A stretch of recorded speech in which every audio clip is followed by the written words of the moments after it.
কিসের অভিশাপে এখানে একের পর এক বাচ্চারা নিজের জীবন কেড়ে নেয়? এ কেমন কালো জাদু যার শিকার শুধু বাচ্চারাই? জীবনের সব সঞ্চয় দিয়ে কেনা যে বাড়িটা, সেখানে যদি নিজের সন্তানদের মৃত্যু ভয় নিয়ে বেঁচে থাকতে হয়, তবে এর চেয়ে দুঃখের আর কি থাকতে পারে?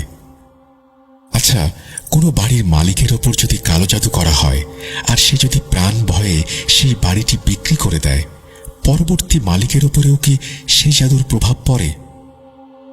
বাড়ির মালিকের ছোট্ট মেয়েটা সেদিন কেন বাথটাবে ডুবে গিয়েছিল? ছাদ থেকে কেনই বা লাফিয়ে পড়েছিল তার ছেলেটা? শুনতে চান?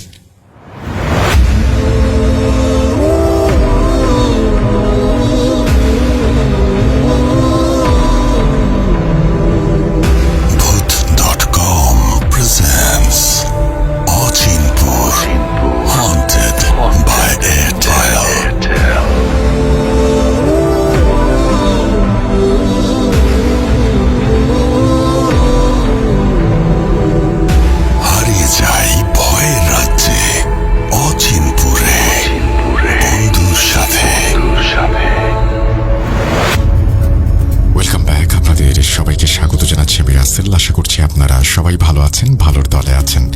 আমিও ভালো আছি আর ভালোর দলে আছি। প্রতি বৃহস্পতিবার হারিয়ে যেতে ইচ্ছে করে বন্ধুর সাথে ভয়ের রাজ্য অচিনপুরে। আজকেও বন্ধু রিলেটেড একটা ঘটনা শুনবো। চলুন কথা না বাড়িয়ে শুরু করা যাক। আসসালামু আলাইকুম রাসেল ভাইয়া ও প্রিয় শ্রোতারা, আশা করছি আপনারা সকলেই ভালো আছেন এবং সুস্থ আছেন। আমি মোহাম্মদ সিফাত আলম বলছি চট্টগ্রাম থেকে। আমি নতুন একটি ঘটনা নিয়ে হাজির হয়েছি, যা আমার সাথে শেয়ার করেছে আমার বন্ধু আকরাম। আকরামের এক সহকর্মী জুনায়েদ খান, তার সাথে এই ঘটনাটি ঘটেছিল। আমি বেশি কথা না বাড়িয়ে সরাসরি চলে যাচ্ছি আজকের ঘটনায়। ঘটনার ভেতরের ভুল ত্রুটিগুলোর জন্য আমি সকলের কাছে ক্ষমা প্রার্থী। আসসালামু আলাইকুম, আমার নাম জুনায়েদ খান। আজ আমি আমার যে ঘটনাটি শেয়ার করতে যাচ্ছি সেটি একটি কালো জাদুর ঘটনা। এই কালো জাদু আমাদের সাথে যা কিছু করেছে, আমরা যে সমস্ত অভিজ্ঞতার মুখোমুখি হয়েছি, তার সবটুকুই আমি আপনাদের সামনে বিস্তারিতভাবে বর্ণনা করব। তারপর আপনারা নিজেরাই সিদ্ধান্ত নেবেন আমি যেটাকে কালো জাদু বলছি সেটা কি আসলেই কালো জাদু ছিল নাকি সম্পূর্ণ অন্য কিছু। আমরা আগে অনেক বছর ধরেই বিদেশে থাকতাম। হঠাৎ করেই বাংলাদেশে আসার প্রোগ্রাম হলো। সবার আগে আমাদের থাকার জন্য একটা বাড়ির ব্যবস্থা করা হলো, কেননা দেশে আমাদের থাকার মতো কোনো বাড়ি নেই। একজন ব্রোকার আমাদের বিভিন্ন বাড়ির ভিডিও পাঠাতো এবং এভাবেই আমরা বাড়ি দেখে পছন্দ বা অপছন্দ করতাম। পরে এমন একটা জায়গায় বাড়ি পাওয়া গেল যা প্রথম নজরেই আমাদের পছন্দ হয়ে গেল। আমি বাড়ির ঠিকানা বলতে অপারগ, যেহেতু বাড়িটি বর্তমানে আমার নিজের না। ওই বাড়িটা পুরোপুরি আসবাবপত্রে সাজানো ছিল, এমনকি বাচ্চাদের খেলনা পর্যন্ত ভেতরে রাখা ছিল। আমি এমনিতে অনেক আসবাবপত্র সহ বাড়ি দেখেছি, কিন্তু এভাবে বাচ্চাদের খেলনা, সাইকেল আর প্রয়োজনীয় প্রত্যেকটা জিনিস সেখানে মজুদ ছিল। এমন মনে হচ্ছিল কেউ খুব বেশি তাড়াহুড়োর মধ্যে এখান থেকে যেন পালিয়েছে। আমি যখন বাড়ির দাম জিজ্ঞেস করলাম, ব্রোকার আশ্চর্যজনকভাবে অনেক কম দাম চাইল। লোভে পড়ে গেলাম। যদিও এর দাম বেশ যৌক্তিকই ছিল, তবু আমি দর কষাকষির জন্য তাকে অনেক রকম অফার দিলাম। কিন্তু আশ্চর্যজনকভাবে কিছুক্ষণ পরেই তার ফোন এলো। স্যার, আপনি টোকেন পাঠান, আমি দেখছি। আমি টোকেন পাঠিয়ে দিলাম। আমার মনে হচ্ছিল হয়তো এটা ফেরত চলে আসবে। এত কম দামে ওই বাড়ি কিভাবে বিক্রি হতে পারে? কিন্তু কিছুক্ষণ পরেই কনফার্মেশন মেসেজ আসলো। স্যার, আপনার টোকেন কনফার্ম হয়ে গেছে। এখন আপনি বলুন পেমেন্ট কবে করবেন আর আপনি বাংলাদেশ কবে আসছেন। আমার জন্য এটা অনেক বড় একটা ধাক্কা ছিল। আমার মনে হয়েছিল হয়তো আবার দরদাম হবে, কারণ আগেই বলেছি বাড়ির মালিক অলরেডি অনেক যৌক্তিক এবং ভালো দামই চাইছিল। অর্থাৎ যে রেটে আমার কেনা উচিত ছিল সে তত টাকা দাবি করেছিল। আমি তো সত্যি বলতে এমনিতেই একটা আন্দাজে দাম বলেছিলাম, কিন্তু যখন ব্রোকার জানালো যে এই রেটেই আপনার ডিল ফাইনাল হয়ে গেছে, তখন আমি কিছুক্ষণ ব্রোকারকে কোনো জবাব দিতে পারলাম না। আমি চিন্তায় পড়ে গেলাম, আসলে কিভাবে হচ্ছে এসব এত সহজে, যেখানে সম্পত্তির বিক্রেতা কখনো এই দামে রাজি হবে না। আমি ব্রোকারকে কিছুক্ষণ পর ফোন করলাম এবং এই ব্যাপারে জিজ্ঞেস করলাম। আমি তাকে একজন কাছের মানুষের মতো করেই প্রশ্ন করেছিলাম, ভাই বলো তো দেখি, আসলে এই বিক্রেতা এত তাড়াতাড়ি রাজি হলো কি করে? আমার তো মনে হয়েছিল সে আরো বেশি টাকা চাইবে। ব্রোকার বলল, আসলে বিক্রেতার তাড়া আছে, আর কোনো একটা দরকার আছে যার কারণে সে বাড়িটা এত সস্তায় বেচে দিচ্ছে। নইলে এমনিতে তো আপনি বাড়ি দেখেই নিয়েছেন, বাড়িতে সেই অর্থে তেমন কোনো প্রবলেমই নেই। যখন আমি ব্রোকারের এই ভাষা কথা শুনলাম তখন আমার একটু স্বস্তি এলো। আসলেই কখনো কখনো বিক্রেতার এত বেশি দরকার থাকে যে অনেক বেশি দামের জিনিসও সে সস্তায় বেচে দিতে রাজি হয়। যাই হোক, আমি তাকে আবারও বায়না পাঠালাম এবং আসার তারিখটা জানিয়ে দিলাম। আমি আমার পরিবারের সাথে যখন বাংলাদেশে ল্যান্ড করলাম তখন সবার আগে আমি আমার পরিবারকে প্রথমেই আত্মীয়দের বাসায় রেখে আসি এবং ব্রোকারের অফিসে চলে যাই। তারপর সেই ব্রোকারকে সাথে নিয়েই ওই বাড়িটা প্রথমবার দেখতে গেলাম। ওই বাড়িটা ভিডিওতে যতটা সুন্দর ছিল, আসলে বাস্তবে তার চেয়েও অনেক বেশি সুন্দর। আমি যখন তাকে জিজ্ঞেস করলাম, মালিক কোথায়, আমাকে মালিকের সাথে দেখা করিয়ে দাও, সে বলল, স্যার উনি তো ট্রান্সফারের দিনই আসবেন, ওনার শরীর ঠিক নেই, এই কারণে আমি ওনাকে ডাকতে পারছি না।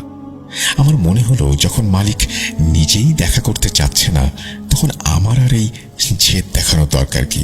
আমি তো তার কাছ থেকে শুধু এটা জানতে চাচ্ছিলাম যে বাচ্চাদের খেলনা পর্যন্ত সে এইখানে কেন রেখে গিয়েছে। আসবাবপত্রের বিষয় পর্যন্ত না হয় বোঝা যায়, কিন্তু বাচ্চাদের কাপড়, খেলনা, তাদের ব্যবহারের জিনিসপত্র, এমনকি মহিলাদের কাপড় যে আলমারিতে ছিল সেটাও সেভাবেই আছে। শুধু এই অদ্ভুত জিনিসটাই আমাকে উদ্বেগের মধ্যে ফেলে দিচ্ছিল। কিন্তু যেহেতু ডিল হয়েই গিয়েছিল তাই আমি আপাতত সব জিনিসকে উপেক্ষা করলাম। আল্লাহর কাছে দোয়া করলাম, আল্লাহ তাআলা, আমি তো এটা নিয়েই ফেলেছি, আমার জন্য এটাকে তুমি মঙ্গলকর করো। তারপর আমি কিছুক্ষণের জন্য আমার আত্মীয়দের বাসায় গেলাম। স্ত্রী, ছেলে আর কন্যাকে নিয়ে ফিরে এলাম। আমার মেয়ে এসেই দেখে তার সব পছন্দের পুতুলগুলো সেখানে রাখা আছে। সে মুহূর্তেই ওই ঘরটা পছন্দ করে ফেললো আর যেতেই খেলনা দিয়ে খেলা শুরু করলো। আমার ছেলেও তার ঘর পছন্দ করে ফেললো, যেখানে আগে থেকেই প্লে স্টেশন রাখা ছিল, জগিং মেশিন রাখা ছিল, বক্সিং গ্লাভস, ব্যাডমিন্টনের র্যাকেট, মানে খেলাধুলার প্রত্যেকটা জিনিস সেখানে আগে থেকেই মজুদ। এমন মনে হচ্ছিল ওই লোকগুলো 1 সেকেন্ডের নোটিসে এখান থেকে বেরিয়ে পালিয়েছে। আমি যখন ব্রোকারকে জিজ্ঞেস করলাম, এই বাড়ি পরিষ্কার কে করিয়েছে? ব্রোকার বলল, স্যার চাবি আমার কাছেই ছিল, আমি এসব পরিষ্কার করিয়েছি। তারপর যখন ট্রান্সফারের দিন এলো, আমি অফিসে পৌঁছে গেলাম। সেই অদ্ভুত মালিক তখনও আসেনি। সে ঠিক তখনই এলো যখন ট্রান্সফারের টাইম হয়ে গেল। সে এলো, আমার সাথে হাত মেলালো। আমি তাকে অনেক প্রশ্ন করতে চাচ্ছিলাম, কিন্তু সে ট্রান্সফার করিয়েই আমার কাছ থেকে পে অর্ডার নিল এবং চলে গেল। সে একবারও ফিরে তাকালো না। আমি খুব অবাক হচ্ছিলাম এই ভেবে যে কি ধরনের অভদ্র আর অসামাজিক লোক। আমি তার সাথে কথা বলার চেষ্টা করেছিলাম, কিন্তু সে শুধু হ্যাঁ বা নাতে মাথা নেড়েছিল। মনে হচ্ছিল সে খুব চিন্তিত বা ভীত। যাই হোক, তারপর আমরা 2-3 দিন পরই ওই বাড়িতে সম্পূর্ণভাবে উঠে গেলাম। আমাদের খুব বেশি পরিশ্রম করতে হলো না। আমাদের নিজেদের আসবাবপত্র বা জিনিসপত্র তেমন কিছুই ছিল না। ভেবেছিলাম বাংলাদেশে গিয়ে নতুন করে কিনে নেব, দরকারই পড়ল না। কিন্তু আমাদের জীবনের আসল পরীক্ষাটা শুরু হলো এরপর। আমি, আমার স্ত্রী আর আমাদের 2 বাচ্চা, এই ছিল আমাদের পরিবার। যেহেতু আমার এখানে একটা নতুন ব্যবসা শুরু করার কথা ছিল, এই কারণে আমি তখনও কোনো কাজ শুরু করতে পারছিলাম না। 1-2 মাস বিশ্রাম করার পর আমি ভেবেছিলাম এটার ওপর কাজ শুরু করব, ব্যবসা করব। এই কারণে আমি বাড়িতেই থাকতাম। বাচ্চাদেরও আমি স্কুলে ভর্তি করিয়ে দিয়েছিলাম। কিন্তু কাকতালীয়ভাবে তখন গরমের লম্বা ছুটি চলছিল। ঠিক এই কারণে বাচ্চারাও সারাদিন বাড়িতেই থাকতো। যখন আমরা বাড়িতে উঠলাম তখন আমাদের এক প্রতিবেশী এলেন। তিনি বাড়ির বেল বাজালেন। আমি একজন দারোয়ান রেখে দিয়েছিলাম, সেই এসে জানালো, সাহেব আপনাকে বাইরে কেউ ডাকছেন। আমি যখন বাইরে গেলাম দেখলাম এক ভদ্রলোক দাঁড়িয়ে আছেন, যাকে প্রথম দেখায় বেশ মার্জিত এবং ভদ্র একজন মানুষ মনে হচ্ছিল। তিনি হঠাৎ আমাকে হাত ধরে বাইরে ডেকে নিলেন। আমি খুব অবাক হলাম। আসলে তিনি আমাদের পাশের বাড়িতেই থাকতেন। তিনি আমার কাছে জানতে চাইলেন, আপনারা কারা? আগে যে এই বাড়িতে চৌধুরী সাহেব থাকতেন, আপনারা কি তার কোনো আত্মীয়? না না, আচ্ছা, আমি তো আসলে ওই সমবেদনা জানানোর জন্য এসেছিলাম। আমি অবাক হয়ে ভদ্রলোকের দিকে তাকিয়ে জিজ্ঞেস করলাম, কিসের সমবেদনা? তিনি বললেন, আসলে চৌধুরী সাহেবের 2 জোয়ান ছেলে ছিল যাদের এই বাড়িতেই মৃত্যু হয়। তাদের মৃত্যুর সঠিক কারণ তো জানা যায়নি। আমি অন্য শহরে গিয়েছিলাম, যখন এখানে এলাম তখন জানতে পারলাম। তাই সমবেদনা জানানোর জন্য আমার এইখানে আসা। আমি জানতাম না চৌধুরী সাহেব বাড়িটা বেচে দিয়েছেন। যখন সে বলল 2 জোয়ান ছেলের মৃত্যু হয়েছে, তখন আমি একটু চিন্তাগ্রস্ত হয়ে পড়লাম। আমি তাকে খুঁটিয়ে জিজ্ঞেস করতে চাইলাম, আপনি কি দয়া করে একটু বিস্তারিত বলবেন? আসলে তাদের মোট কয়টা ছেলে ছিল আর ঠিক কি হয়েছিল? তাদের 2 ছেলে ছিল। একজনের বয়স 14 বছর আর একজনের 16 বছর। তাদের ছেলেদের কি হয়েছিল সঠিকভাবে তো আমার নিজেরও জানা নেই, কিন্তু আশেপাশের প্রতিবেশীদের কাছ থেকে জানতে পেরেছি একজন দড়ি দিয়ে ফ্যানের সাথে ঝুলে প্রাণ দিয়েছে আর একজন নিজের গলায় নিজেই ছুরি চালিয়েছে। তার কথা শুনে আমার মাথায় বজ্রপাত হলো। অর্থাৎ যে বাড়িতে আমি থাকছি সেখানে মর্মান্তিক 2 আত্মহত্যা হয়ে গেছে, আর তার কারণও এখন পর্যন্ত জানা যায়নি। আমি ওই ভদ্রলোকের কাছে জিজ্ঞেস করলাম, তাদের ঘরে তো একটা ছোট মেয়ের ঘরও আছে, যাতে অনেক পুতুলও রাখা। জি, তাদের একটা ছোট মেয়েও ছিল, যার বয়স ছিল 6-7 বছর। গত বছর সেও মারা গেছে। আমি হকচকিয়ে ভাবতে লাগলাম, মেয়েও মারা গেছে? আমি যখন কারণ জিজ্ঞেস করলাম, তিনি বললেন, কারণ তো আমার জানা নেই। চৌধুরী সাহেব তো এটাই বলেছিলেন যে সে অসুস্থ ছিল। আমরা তো সবসময় তাকে হাসতে খেলতেই দেখেছি। আমি আমার প্রতিবেশীর কাছে জিজ্ঞেস করলাম, চৌধুরী সাহেব এই বাড়িটা কবে কিনেছিলেন? তিনি বলতে লাগলেন, 2 বছর আগে। তিনি নিজেই এটা বানিয়েছিলেন। আসলে আমি বুঝতে পারছিলাম না এই প্রতিবেশী যা কিছু বলছিল তার মধ্যে কতটা সত্যি আর কতটা মিথ্যা। এই কারণে আমি ফয়সালা করলাম আমার আশেপাশে আরো প্রতিবেশীদের সাথে দেখা করব আর তাদের কাছ থেকে এই ব্যাপারটা নিশ্চিত হব। তারপর রাত এলো, এশার নামাজের সময় হয়ে গেল। আমি যখন মসজিদে গেলাম তখন বেশ কয়েকজন প্রতিবেশীর সাথে দেখা হলো। আমরা সালাম বিনিময় করলাম, এদিক ওদিকের কথাবার্তা বলতে থাকলাম। তারপর আমি এই ভুতুরে টপিকটা তুললাম। সমস্ত প্রতিবেশীরাই এই কথা নিশ্চিত করলো, অর্থাৎ প্রথম প্রতিবেশী আমাকে যা বলে গিয়েছিল তার বলা প্রত্যেকটা কথা সত্যি। বরং তাদের মধ্যে কিছু প্রতিবেশী তো এটাও বলল যে তাদের নিষ্পাপ মেয়েটাও নিজেই নিজের প্রাণ নিয়েছে। এখন আপনারাই ভাবুন, এমন একটা বাড়ি যার ভেতর 3-3টা আত্মহত্যা হয়ে গেছে, তাও সব বাচ্চাদের, অর্থাৎ 6-7 বছরের বাচ্চাও কিভাবে আত্মহত্যা করবে? আর তারপর একটা 14 বছর আর একটা 16 বছরের। বিশ্বাস করুন, আমার তো বাচ্চাদের জন্য চিন্তা হতে লাগলো। আমার ভেতরে একটা তীব্র ভয়ের অনুভূতি দলা পাকিয়ে উঠল। একদিন রাতের ঘটনা, আমার ছেলে আর মেয়ে দুজনেই ভয়ে কাঁপতে কাঁপতে দৌড়াতে দৌড়াতে এলো। তারা আমাদের দরজায় জোরে জোরে ধাক্কা দিচ্ছিল। আমরা জলদি উঠলাম। যখন দরজা খুললাম, আমার মেয়ে তার মাকে জড়িয়ে ধরল আর আমার ছেলে আমার হাত ধরে টানতে লাগলো, বলতে লাগলো, আব্বু, আমি একজন মহিলাকে দেখেছি, সে আমাদের বাড়িতে হাঁটাহাঁটি করছিল। আমি সাথে সাথে দারোয়ানকে ফোন করলাম। সে তড়ি ঘড়ি করে তার বন্দুক সহ ভেতরে চলে এলো। পুরো বাড়ি তল্লাশি করার পর সেখানে কাউকেই দেখা গেল না। আমি দারোয়ানকে বাইরে পাঠিয়ে দিলাম, কিন্তু আমার বাচ্চাদের আমার সামনে বসালাম আর বললাম, একটু খুলে বলো তো ঠিক কি হয়েছিল। আমার বাচ্চারা বলতে লাগলো, আপু, আমার খুব পিপাসা পেয়েছিল। আমি বাইরে এলাম, আপু আগেই ফ্রিজের কাছে দাঁড়িয়েছিল। হয়তো তারও ফ্রিজ থেকে কিছু নেয়ার ছিল। আমরা দুজনেই ফ্রিজের কাছে দাঁড়ানো। আমরা দেখলাম রান্নাঘরের কাছে একটা মহিলা দাঁড়িয়ে আছে, আমাদের দেখছে। আমরা যখন চিৎকার করে ওখান থেকে পালালাম, আপনাদের ঘরের দিকে আসছিলাম, তখন সে রান্নাঘরে চলে গেল।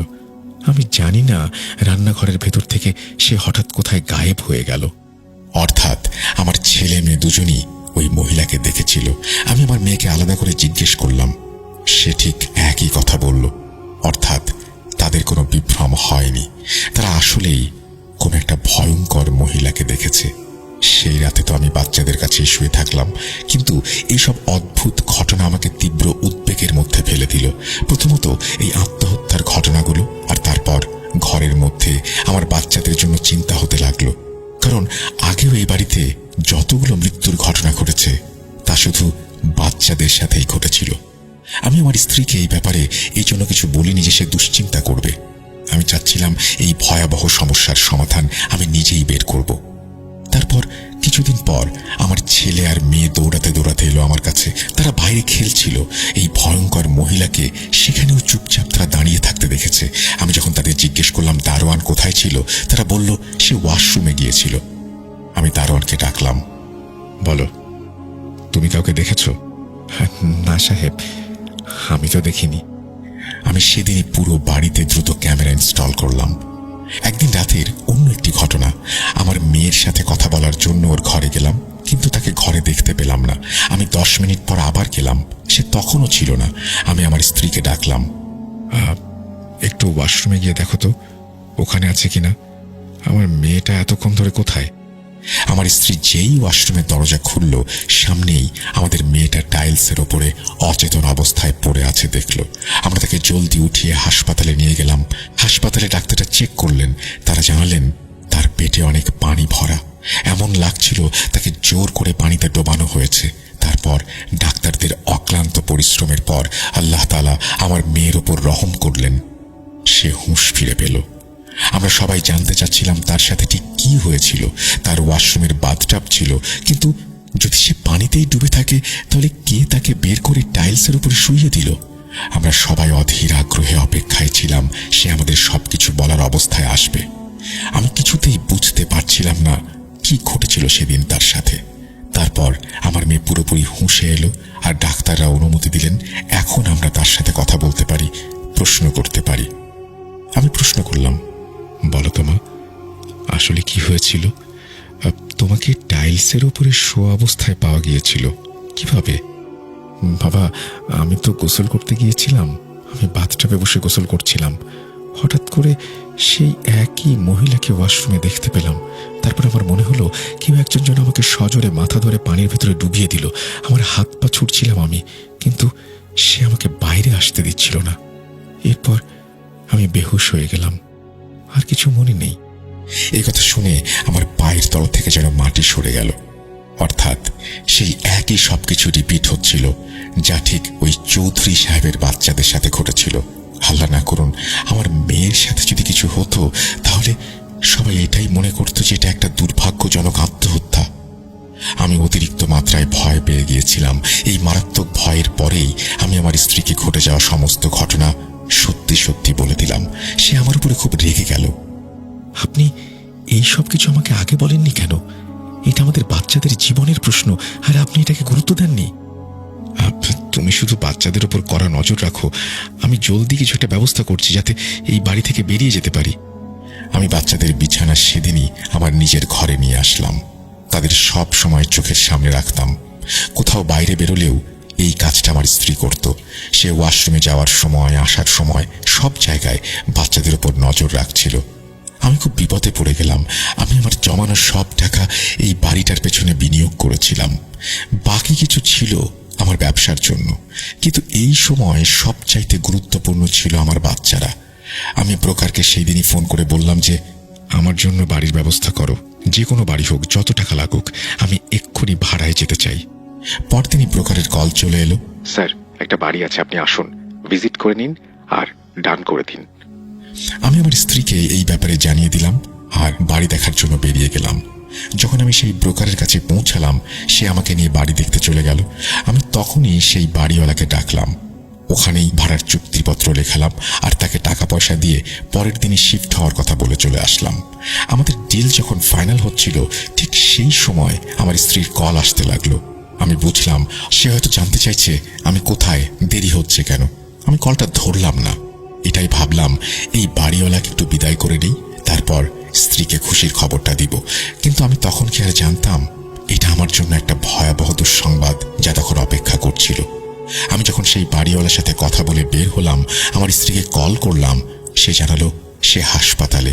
আমি যখন বিস্তারিত জিজ্ঞেস করলাম, বললাম সব ঠিক আছে তো, কি হয়েছে? সে আমাদের ছেলের নাম নিয়ে বলতে লাগলো, ও ছাদ থেকে লাফ দিয়েছে। আপনারা কল্পনাও করতে পারবেন না তখন আমার মনের ওপর দিয়ে কি বয়ে গিয়েছিল। আমি পাগল পাগলের মতো, প্রায় অন্ধের মতো গাড়ি চালিয়ে কোনো রকমে হাসপাতালে পৌঁছালাম। সেখানে গিয়ে জানতে পারলাম আমার বাচ্চার দুটো পাই নষ্ট হয়ে গেছে। ডাক্তাররা তখন আপ্রাণ চেষ্টা চালাচ্ছে তার প্রাণ বাঁচানোর জন্য। সে প্রায় 3 দিন আইসিইউতে ছিল। আল্লাহর রহমতে সে প্রাণ তো ফিরে পেল, কিন্তু পা দুটো চিরকালের মতো হারালো। আমার এই ছেলেটা শুধু কেঁদেই যাচ্ছিল, অঝরে কাঁদছিল। আমি জিজ্ঞেস করলাম, বাবা একটু বলো তো কি হয়েছিল? বাবা, আমি সেই ভয়ঙ্কর মহিলাটাকে দেখতে পেলাম। সে বারবার আমার কানের কাছে এসে বলছিল, লাফ দাও, লাফ দাও। আমি সেই সময় ছাদে ফুটবল খেলছিলাম। আমার বারবার ওই মহিলার কথা কানে আসছিল। তারপর জানি না কেন আমি তার কথা মেনে নিলাম। আমি ভাগ্যবান ছিলাম, আমার দুটো বাচ্চাই কোনো মতে বেঁচে গিয়েছিল। আমার ওই চৌধুরী লোকটার উপর খুব রাগ হচ্ছিল, কেননা এই অভিশপ্ত লোকটা আমাকে যে বাড়িটা দিয়েছিল সেখানে তার নিজের বাচ্চাদেরও মৃত্যু হয়েছে। সেই ভয়াবহ খবরটা আমাকে দেবে না। সবার আগে আমি আমার পরিবারকে নতুন সেই বাড়িতে শিফট করালাম। এখন আমি এই বাড়িটা বেচতে চাচ্ছিলাম, কিন্তু এই অবস্থায় নয়। আমি চাইছিলাম না নতুন কোনো পরিবার আবার এই ক্ষতির শিকার হোক। তারপর আমি আমার এক বন্ধুর সাথে এই নিয়ে কথা বললাম। সে এই ধরনের পীর ফকিরদের ব্যাপারে ভালোই জানত। সেই আমাকে ভরসা দিয়ে একজন পীরের কাছে নিয়ে গেল। আমি পুরো ঘটনা তাকে বললাম। সেই পীর আমাকে বলল, ওই বাড়িটা সম্পূর্ণ ঝাড়ু দেওয়ান, এবং সেই ঝাড়ুতে যে ধুলা আসবে সেটা একটা পলিথিনে ভরে সাবধানে আমার কাছে নিয়ে আসুন। আমি দারোয়ানকে দিয়ে সাবধানে পুরো বাড়ি ঝাড় দেওয়ালাম। তাতে যে মাটি এলো সেটা নিয়ে সেই পীরের কাছে চলে এলাম। সেই পীর যখন ওই মাটির উপরে কিছু আমল করলো, বিশ্বাস করুন আমার সামনেই মাটি ভর্তি সেই পলিথিনটার মধ্য থেকে রক্ত বের হতে লাগলো। প্রথমে আমার মনে হলো এই পীর সাহেব হয়তো কোনো ভোজবাজি দেখাচ্ছেন। তারপর সেই পীর আমার কাছে 2-3 দিনের সময় চাইলেন। 3 দিন পর যখন আমি গেলাম, তখন সেই বাড়িটার পুরো ইতিহাস বা খোঁজ খবর বের করা হয়ে গেছে। তিনি বলতে লাগলেন, আগের যে বাড়িওয়ালা ছিল তার আপন ভাইয়ের বউ তার পরিবারের ওপর কালো জাদু করিয়েছিল। যেহেতু তাদের অনেক সন্তান ছিল না, আর চৌধুরীর ঘরে 3টে ফুটফুটে বাচ্চা ছিল, তাই তার ভাবি মানে তার ভাইয়ের বউ সেই ব্যাপারে হিংসার বশবর্তী হয়ে এই কাজ করে। তারপর সেই পীর আমার বন্ধুর সাথে ওই বাড়িতে গেল। সে সরাসরি গিয়ে বাচ্চাদের ঘর থেকে বেশ কয়েকটা তাবিজ বের করলো। আর আমি অবাক হয়ে সব দেখছিলাম। এগুলো এমন এমন জায়গায় লুকোনো ছিল যা কারো নজরেই পড়ার কথা না। তারপর সে ওই বাড়িতে পানি ছেটালো, এক নাগারে দোয়া পড়তে লাগলো। এই কাজ সে প্রতিদিন নিয়ম করে করত, এবং প্রায় 20 দিন ধরে এই কাজ চলতেই থাকলো। এবার সে বলল, এই বাড়িটা একদম পরিষ্কার হয়ে গেছে, তুমি চাইলে নিজেও এখানে থাকতে পারো, অথবা চাইলে বেচেও দিতে পারো। যখন আমার পুরোপুরি বিশ্বাস হয়ে গেল এই বাড়িটা পরিষ্কার হয়ে গেছে আর এতে জাদু বা কোনো কিছুর অশুভ প্রভাব নেই, তখন আমি এটা বেচে দিলাম। আমি যখন সেই পীরের কাছে এই ব্যাপারে জিজ্ঞেস করলাম, আমাকে বলুন, জাদু তো চৌধুরীর পরিবারের উপর করা হয়েছিল, তাহলে এর প্রভাব আমার বাচ্চাদের উপরে পড়ল কেন? পীর বললেন, জাদু যে বাড়িতে করা হয় সেখানে যদি ভাগ্যক্রমে অন্য কোনো পরিবারও এসে বাস করতে শুরু করে, তাহলে সেই জঘন্য জাদুর প্রভাব তাদের উপরেও পড়বে। যদি এই প্রভাবের মাধ্যমে জাদু করা হয়ে থাকে আর সেগুলো তোমার বাচ্চাদের ঘরেও মজুদ থাকে, তাহলে সেই ভয়ঙ্কর প্রভাব পড়াটাই স্বাভাবিক। শুকরিয়া আল্লাহর, তারা বেঁচে গেছে। কারণ যতটা ভয়ঙ্কর আর মারাত্মক জাদু করা হয়েছিল, একজন মহিলা জিনকে অনবরত এই কাজে নিয়োজিত করা হয়েছিল, সেখান থেকে বেরিয়ে আসা এত সহজ ছিল না। অর্থাৎ ওই মহিলা যাকে আমার বাচ্চারা দেখতো, সে আসলে একজন মহিলা জিন, যাকে এই জাদুর মাধ্যমে এখানে কাজে লাগানো হয়েছিল। পরে আমি ওই বাড়িটা বেচে দিয়েছিলাম, কেননা আমার আর সেখানে থাকার সাহস হয়নি। আমার তো এমনিতেও মনে ভয় ঢুকে গেছিল। তবে আল্লাহর শুকরিয়া, আমি যাদের কাছে বাড়িটা বেচে দিয়েছিলাম আমি তাদের সাথে নিয়মিত যোগাযোগ রাখতাম। তাদের সাথে কখনো এমন কোনো ঘটনা ঘটেনি, আলহামদুলিল্লাহ। এখন আল্লাহই ভালো জানেন সেই চৌধুরী তার নিজের ভাইয়ের সাথে কেমন সম্পর্ক বুঝিয়ে রেখেছিল, তাদের নিজেদের মধ্যে কি শত্রুতা ছিল, তার ভাবি কেনই বা এই কালো জাদু করেছিল। এই ছিল ঘটনা। ভালো লাগলে শেয়ার করবেন। এই বলেই সিফাত আলম তার ঘটনা শেষ করেছেন, অর্থাৎ সিফাত আলম এই ঘটনাটা সংগ্রহ করেছেন। এই ঘটনাটি যিনি বলছেন তার নাম জুনায়েদ খান। আশা করছি ভয়ের রাজ্য অচিনপুরে বন্ধুদের সাথে দারুণ সময় কাটাচ্ছেন আপনি। চলুন কথা না বাড়িয়ে আমরা চলে যাই পরের ঘটনায়।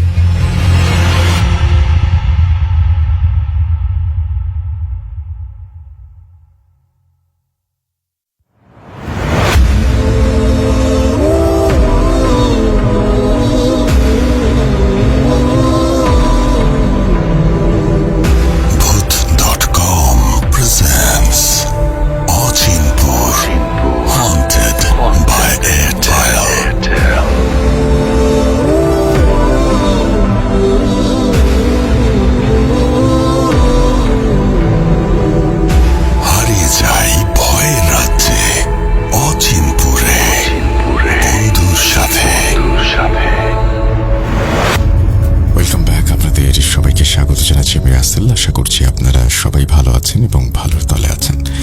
আমিও ভালো আছি আর ভালোর দলে আছি। একটা ঘটনায় যাব, যেভাবে লেখা আছে সেভাবেই পড়ে শোনাচ্ছি। আসসালামু আলাইকুম রাসেল ভাই, আমি জানি আপনি সব সময় ভালোর দলে, তাই আর জিজ্ঞেস করলাম না কেমন আছেন। আমি আল্লাহর রহমতে ভালো আছি, সুস্থ আছি। আমি ভূত এফএমের একজন নিয়মিত শ্রোতা। সেই 2014 সাল থেকে বাটন ফোনে ইয়ারফোন লাগিয়ে কখনো ঘরের জানালার পাশে, বাড়ির উঠোনে বসে আমি আমার ফুফাতো ভাই একসঙ্গে ভূত এফএম শুনতাম। কতই না মধুর ছিল সেই সময়। যাই হোক, ব্যক্তিগত কারণে আমি আমার নাম ঠিকানা গোপন রাখছি, এবং সেটি কি কারণে ঘটনাটি পড়লে বুঝতে পারবেন। নাম ঠিকানা গোপন রাখতে চাইলেও তিনি এখানে নাম ঠিকানা এবং ফোন নাম্বার শেয়ার করেছেন। আমি সেটা পড়ে শোনাচ্ছি না। তারপরে তিনি লিখছেন, আমি বাংলা টাইপিংয়ে তেমন পারদর্শী নই, তাই অনাকাঙ্ক্ষিত ভুল ত্রুটি ক্ষমা সুন্দর দৃষ্টিতে দেখবেন। কথা না বাড়িয়ে ঘটনায় যাওয়া যাক। ঘটনাটি মূলত আমার সাথেই, অর্থাৎ আমাকে খাওয়ানোর জাদু। আমাদের এখানে এটাকে বলা হয় বান মারা। এটা মূলত হিংসার কারণে করা হয়ে থাকে। ছোটবেলা থেকে আমি এবং আমার পরিবার আমাদের এলাকার মধ্যে সবার থেকে অন্যরকম, মানে খুব ভালো এবং সম্মানিত ছিলাম। আমার দাদা আমাদের মসজিদের মুয়াজ্জিন ছিলেন। তিনি মারা গেছেন, আল্লাহ যেন তাকে বেহেশত নসিব করেন, আমিন। আমাদের চলাফেরা বাকি সবার থেকে আলাদা ছিল, আর আমরা গ্রামে থাকলেও আমাদের জীবনযাত্রা মোটেও গ্রামের মতো ছিল না। তো এটাই ছিল সেই মানুষরূপী শয়তানের হিংসার মূল কারণ, যারা আমাকে এই কুফরিটি করেছিল। হ্যাঁ, তারা দুজন মহিলা মিলে, এবং তারা আপন যা এবং পরিবারে এই ধরনের কাজ অনেক আগে থেকেই তারা করে আসছে। এক কথায় তাদের পরিবারের সবাই কুফরি কবিরাজ টাইপের বিভিন্ন ঝাড়ফুঁক করে বেড়ায়। ঘটনার সূত্রপাত হয় 2016 সালে। আমি তখন 10ম শ্রেণীতে পড়ি। আমার আব্বু আমাদের বাড়িতে একটা সমিতি খোলে। যেহেতু আমাদের পরিবার সবার কাছে অনেক বিশ্বস্ত ছিল, তাই আমাদের গ্রাম এবং পাশের গ্রামের অনেক মানুষ আমাদের সেই সমিতিতে টাকা জমাতো। আর এর আগেও এমন 2-3 বার সমিতি করে আব্বু সবাইকে তাদের টাকার হিসাব পরিপূর্ণভাবে বুঝিয়ে দিয়েছেন। কিন্তু এবার ঘটল এক বিপত্তি। এখান থেকেই সেই বিভৎস কালো জাদুর সূত্রপাত। আমি সবার ছদ্মনাম ব্যবহার করছি। ধরেন তার নাম জাবেদা। এই জাবেদা এবার সমিতির হিসাবে কিছু গড়মিল করার চেষ্টা করে। তার দাবি সে নাকি আরো 5,000 টাকা বেশি পাবে, কিন্তু সমিতির খাতায় স্পষ্টভাবে দেখা যাচ্ছে তার হিসেব পরিপূর্ণভাবে আব্বু বুঝিয়ে দিয়েছে। সমিতির সকল সদস্যর কাছে আব্বু তার হিসেব মিলিয়ে দেয়, এবং সকলের একই কথা, জাবেদার হয়তো কোনো ভুল হচ্ছে, কিন্তু সে সেটি মানতে নারাজ। এক পর্যায়ে সে তুমুল বাকবিতণ্ডায় জড়িয়ে পড়ে এবং আমার আব্বু আম্মুর সঙ্গে মারামারির পর্যায়ে চলে যায়।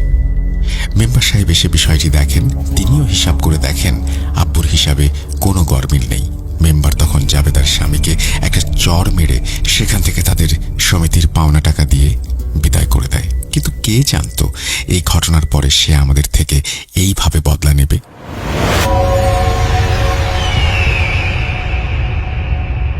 অনেক দিন কেটে যায়। এর মধ্যে আমার বড় ভাই কোথা থেকে যেন একটা কুকুরের বাচ্চা নিয়ে আসে পালার জন্য। কিছুদিন সেই কুকুরটিকে খাওয়ানোর পরে ও পোষ মেনে যায়। কিন্তু আমি একদিন সন্ধ্যার একটু পরে বাইরে যাওয়ার সময় দেখি সেই কুকুরটি জাবেদার বাড়ির সামনে দাঁড়িয়ে আছে। এবং তার মুখে একটা বড় কালো মোরগ, যার মাথা কেউ কেটে ফেলেছে, কিন্তু তার মাথার জায়গা থেকে এক ফোঁটা রক্তও বের হচ্ছে না। মোরগটা তখনও নড়ছে। আমি এইটা দেখে সাথে সাথে কুকুরটাকে থাবা দিয়ে ধরতে গেলে সে মোরগটা রেখে আমার দিকে খুবই হিংস্রভাবে তেড়ে আসে এবং আমার পায়ে কামড় দিতে চায়। আমি একটু লাফ দিয়ে ওঠায় সে আমাকে কামড় দিতে পারে না। নখ দিয়ে আমার পায়ে আঁচড় কেটে দেয় এবং আমার পা অনেকখানি কেটে রক্ত বেরিয়ে আসে। আমি ক্ষতস্থান ধরে বাড়ির দিকে আসতে লাগলে পেছন থেকে কুকুরটি আমার দিকে তাকায় এবং দেখি সে আমার যে জায়গা দিয়ে রক্ত গড়িয়ে পড়ছে মাটিতে সেটি চেটে চেটে খাচ্ছে। বিষয়টি দেখে আমি একটু ঘাবড়ে যাই। আমাদের পোষা কুকুরটি আমাদের সাথে এমন আচরণ করলো, কেনই বা করলো সে? আমি তখন বাড়িতে না গিয়ে আমাদের মোড়ের পল্লী ডাক্তারের কাছে গেলাম এবং ক্ষতস্থানটি দেখাতে গিয়ে চমকে উঠলাম। একটু আগে আমার পায়ে আঁচড় লেগে রক্ত বেরিয়ে এসেছিল, কিন্তু কি অদ্ভুত, মোড়ে আসতে আসতেই সেই ক্ষতস্থানটি সামান্য একটা আঁচড়ের দাগে পরিণত হয়ে গেল। দাগটি এতই নগণ্য দেখাচ্ছে যে ওখান থেকে রক্ত বের হওয়ার কথাটা আমিও বিশ্বাস করতে পারছি না। এক অদ্ভুত অনুভূতি নিয়ে বাড়িতে আসলাম। আম্মুকে বিষয়টা জানালাম। আম্মু আমাকে আশ্বাস দিয়ে বলল, ও কিছু না, সামান্য একটু আঁচড় লেগেছে, একটু স্যাভলন লাগিয়ে দিলেই ঠিক হয়ে যাবে। আমিও স্যাভলন লাগিয়ে পরিষ্কার করে নিলাম জায়গাটা। রাতে আমি যখন ঘুমিয়ে পড়লাম তখন মনে হচ্ছিল 4-5টা সূঁচ গরম করে আমার ওই পায়ে ঢুকিয়ে দিচ্ছে। আমি আম্মুকে ডেকে ব্যথার কথা বললাম। আম্মু বলল, সকালে সেই জাবেদার যা অর্থাৎ জাবেদা ভাবির কাছ থেকে গাছ এনে খাওয়াবে, এতে করে নাকি কুকুরের বিষ নেমে যাবে। আম্মু রসুন আর সরিষার তেল গরম করে একটু মালিশ করে দিল, ব্যথাটা একটু কমলো, কিন্তু আমি পা নাড়াতে পারছিলাম না। সেই রাতেই আমি খেয়াল করলাম বাইরে থেকে আমাদের সেই কুকুরটা অদ্ভুতভাবে গোঙাচ্ছে। সেই রাতটাকে কোনোভাবে পার করলাম। আম্মু সকালবেলা উঠে সেই বাড়িতে গিয়ে 2টো কলা এনে আমাকে বলল খেয়ে নিতে। মাগরিবের সময় দ্বিতীয় কলাটি খেতে হবে, এখন খেতে হবে প্রথমটি। আমিও সেই মতোই খেলাম, কিন্তু আমি কি জানতাম আসলে সেই কলার মাধ্যমে আমার পেটের মধ্যে বান মারা হলো। 1 বছর কেটে গেল। এর মধ্যে আমার তেমন কোনো সমস্যা হয়নি, কিন্তু আমি একটা জিনিস খেয়াল করতাম, কুকুরটি আমাকে দেখলেই আমার থেকে দৌড়ে পালায়, কিছু দূরে গিয়ে আমার দিকে তাকিয়ে থাকে।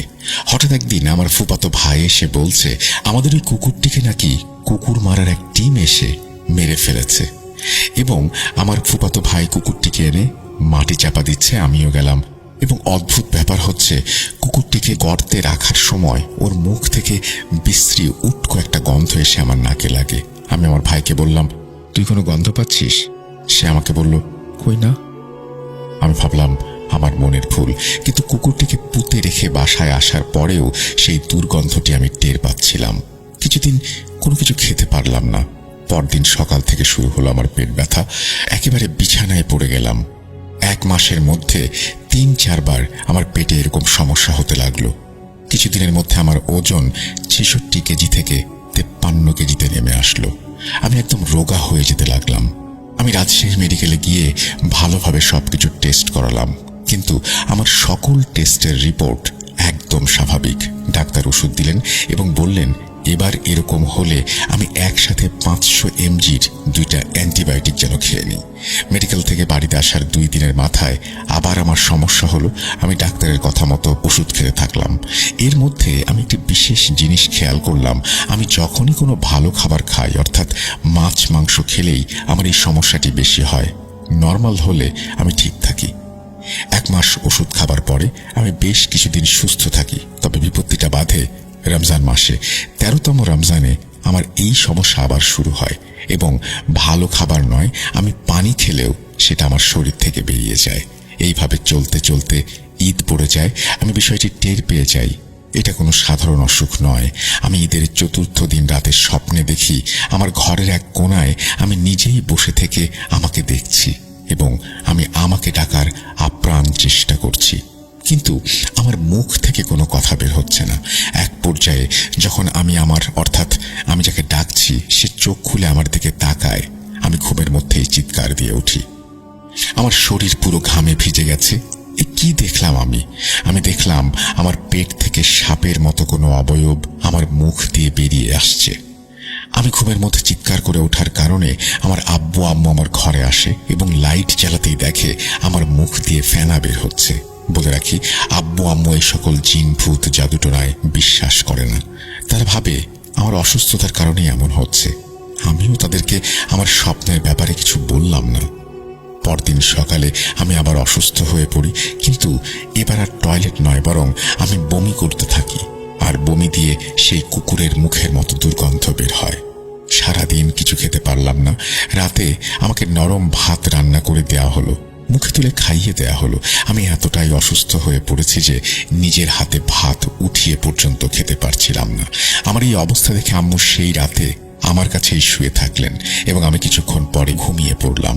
ঘুমের মধ্যে আমি এবার স্বপ্নে দেখি আমার বাড়ির উঠোনে দাঁড়িয়ে আমার আম্মুকে আমি ডাকছি, কিন্তু আম্মু কোনো সাড়া না দেয়ায় আমি রান্নাঘরের দরজার সামনে যেতেই গত স্বপ্নের মতোই আরেকটি অবয়ব এসে আমাকে টেনে রান্নাঘরে নিয়ে যায়। আমার ঘাড়ের পেছন থেকে এমনভাবে চেপে ধরে আমি ঘুমের মধ্যেই আবার চিৎকার দিয়ে উঠি।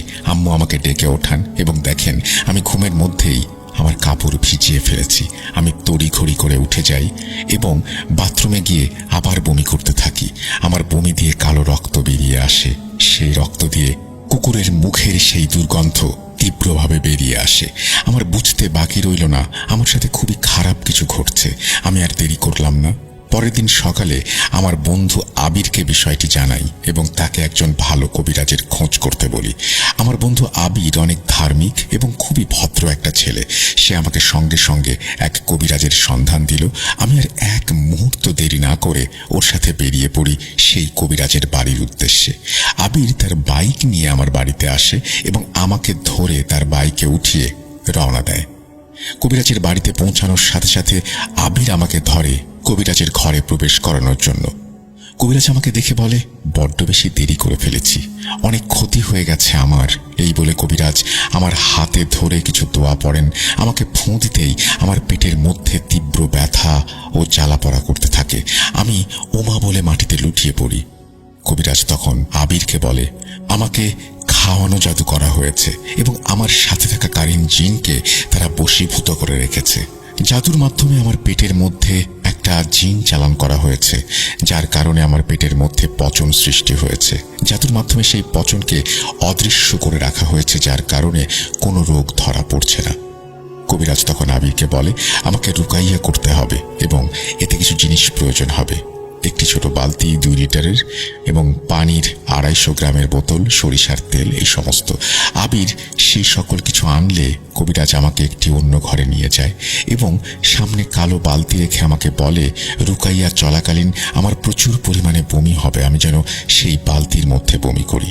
এবং 2 লিটার পানি পরিয়ে আবিরের হাতে দিয়ে বলে, রুকাইয়া চলাকালে আমার অবস্থা খুব খারাপ হয়ে গেলে এই পানি যেন আমার শরীরে ছিটিয়ে দেয়া হয়। প্রায় 1.5 ঘন্টা চলল আমার রুকাইয়া। আমি সমানে বমি করছি এবং আমি আমাকে দেখতে পাচ্ছি সেই কলা, সেই গাছগুলো একে একে বেরিয়ে আসছে। রুকাইয়া শেষে তিনি আমাকে 1 বোতল পড়া পানি দিয়ে আমার মাথার ওপরের অংশে মাসাজ করে দিলেন। আর 1 বোতল পানি পরিয়ে দিয়ে বললেন, আমি গোসল শেষে গা মোছার পরে এই পানি যেন আমার শরীরে ঢেলে দেই। এই পানি গায়ে শুকিয়ে না যাওয়া পর্যন্ত যেন আমি কোনো কিছু না খাই।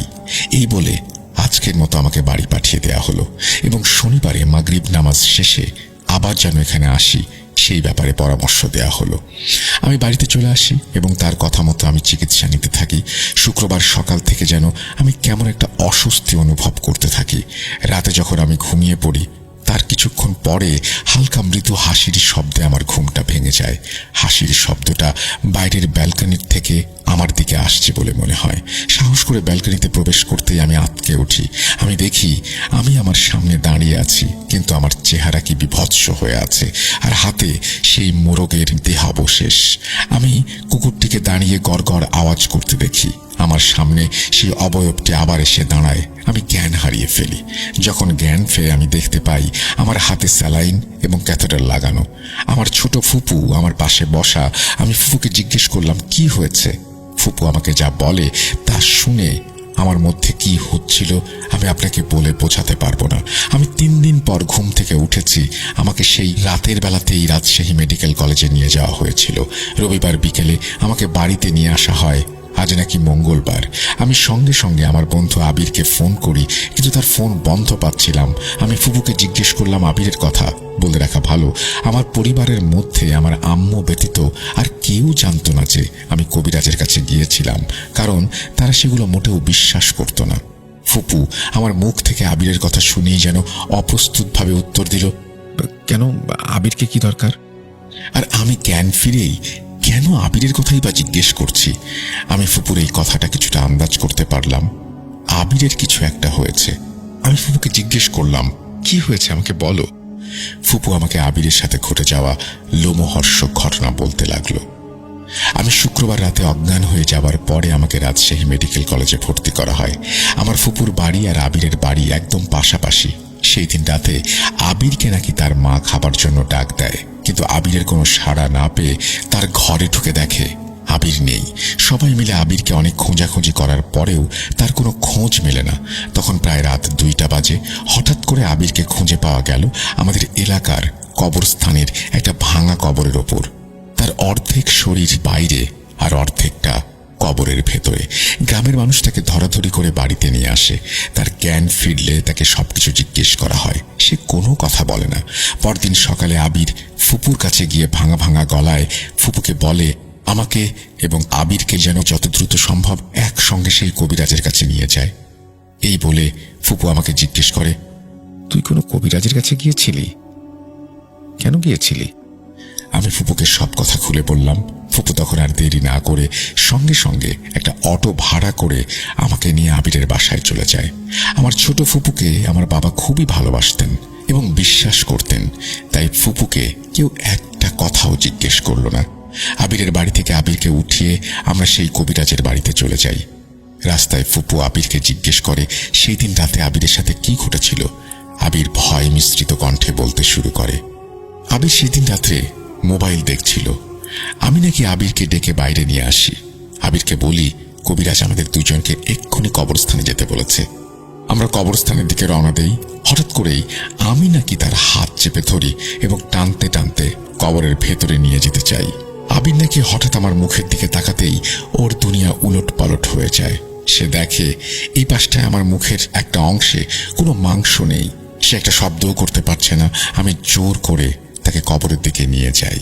সে একটা টু শব্দও করতে পারে না এবং বিদ্যুৎ চমকানোর মতো একটা ঝলকানি হয় সেই সময়, এবং সেই অবয়বটা ওই সময় নাকি তাকে আঘাত করে এবং সে অজ্ঞান হয়ে পড়ে যায়।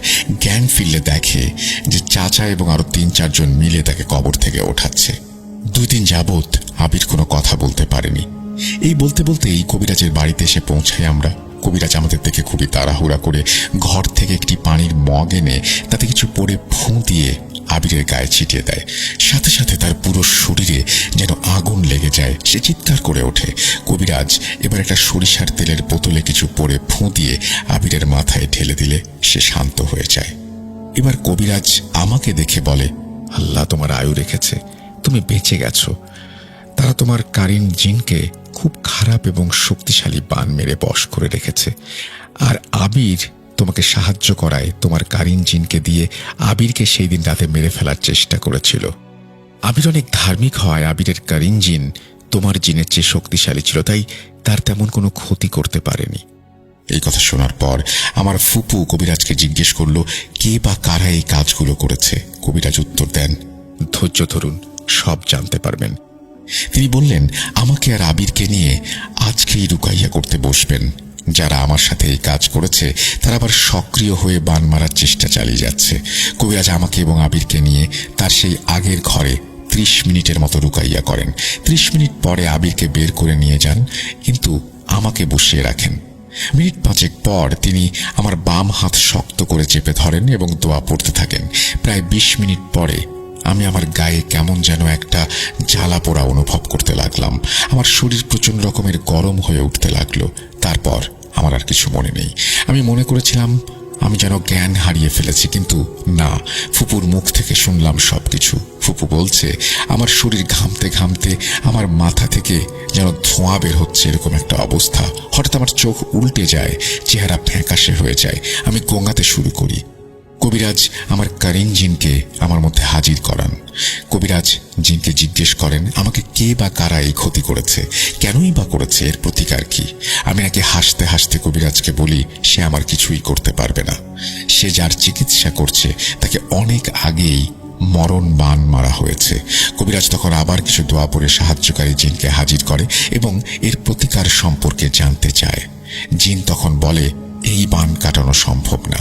অমাবস্যার রাতে কালী জিনকে 2টি পাঠা বলি দিয়ে আমাকে এই মরণ বান মারা হয়েছে এবং পাঠা দুটোর মাথায় আমার চুল, হাতের নখ এবং আমার ব্যবহার করা গামছার অংশ দিয়ে দেওয়া হয়েছে।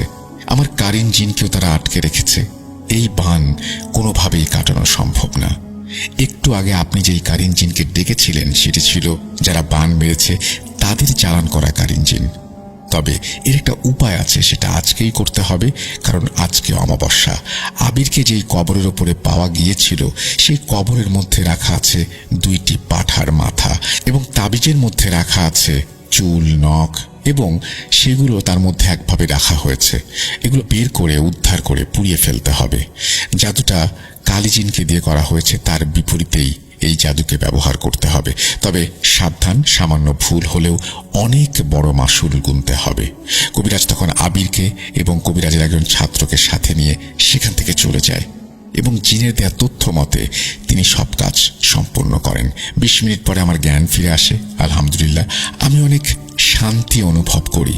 আমার মনে হচ্ছে আমার মাথা থেকে বিরাট একটা বোঝা নেমে গেছে, সুস্থ লাগছে। ফুপু কবিরাজকে জিজ্ঞেস করলেন কে বা কারা এই কাজ করেছে। কবিরাজ তখন একটু মুচকি হেসে বললেন আপনারা নিজেরাই দেখতে পাবেন যারা এই কাজ করেছিল তাদের করুণ পরিণতি। 1 বছরের মধ্যে আমি সত্যিই সেই পরিবারটিকে একেবারে পথে বসে যেতে দেখি। একটা ছেলের বউ নেই, চলে গেছে। বড় ছেলে পাগল হয়ে রাস্তায় ভিক্ষা করছে। আল্লাহ ছাড় দেন, কিন্তু ছেড়ে দেন না। আলহামদুলিল্লাহ, আমি এখন সম্পূর্ণ সুস্থ। আমি কিছুদিন আগে বিয়েও করেছি। খুব তাড়াতাড়ি হয়তো আল্লাহ আমাদের ঘর আলোকিত করে একটা সন্তান দান করবেন। সে এখন মায়ের গর্ভে চলে এসেছে। দোয়া করবেন আমাদের জন্য। এই ছিল আমার সাথে ঘটে যাওয়া একটা ঘটনা। ঘটনাটি সিলেক্টেড হলে অবশ্যই আমাকে জানাবেন। আর সেই 2 মহিলার শ্বশুরের একটি জঘন্য ঘটনা রয়েছে যা আমাদের এলাকার সবাই জানে, কিভাবে একটা মানুষকে বান মেরে অনেক বছর পাগল করে রাখা হয়েছিল। ধন্যবাদ রাসেল ভাই, এবং এটা বলেই তিনি তার ঘটনা শেষ করেছেন। থ্যাংক ইউ ভেরি মাচ আপনার ঘটনার জন্য। আপনাকেও অসংখ্য ধন্যবাদ। আশা করছি যারা এই ঘটনাটি শুনলেন তাদের কাছেও ভালো লেগেছে। আমরা চলে যাব আমাদের পরবর্তী ঘটনায়।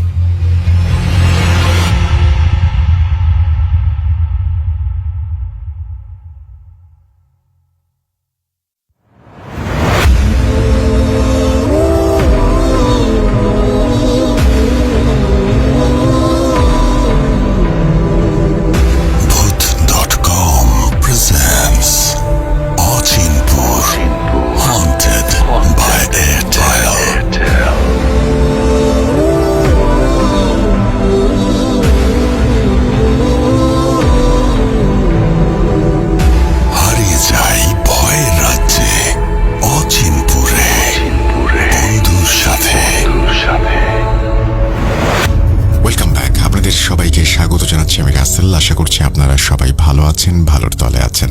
আমিও ভালো আছি আর ভালোর দলে আছি। কথা না বাড়িয়ে ঘটনায় যাব। যেভাবে লেখা আছে সেভাবেই পড়ে শোনাচ্ছি। আসসালামু আলাইকুম রাসেল ভাই, আশা করি ভালো আছেন। আমি শামীম সাদি, বর্তমানে দুবাইয়ে থাকার কারণে ঘটনাটি ইমেল করে পাঠালাম এবং ঘটনাটি পড়ে শোনালে অনেক খুশি হব। কোথায় যেন পড়েছিলাম একজন মানুষ তার জীবনে নাকি অন্তত একবার অস্বাভাবিক ঘটনার সম্মুখীন হয়। সেদিন আমিও একবার এমন একটা ঘটনার মুখোমুখি হয়েছিলাম। অবশ্যই এর পেছনে কোনো যুক্তিসঙ্গত কারণ ছিল, যা তখন না বুঝলেও এখন বুঝি। ঘটনাটা বলেই ফেলি। অবশ্য এর আগে যতজনকে বলেছিলাম কেউ বিশ্বাস করেনি, উল্টো হাসাহাসি করেছে। তাই আজ আপনাদের আমার জীবনের সাথে ঘটে যাওয়া সেই ভয়ঙ্কর ঘটনাটি শেয়ার করব, যার ফলে আমি মানসিকভাবে এতটাই বিপর্যস্ত হয়েছিলাম যে টানা কয়েক মাস আমি ভীষণ আতঙ্কের মধ্যে ছিলাম।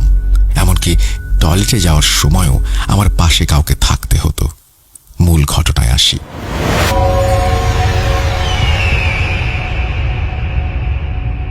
সময়টা 2018। তখন আমি নারায়ণগঞ্জের একটি স্কুলে পড়ি।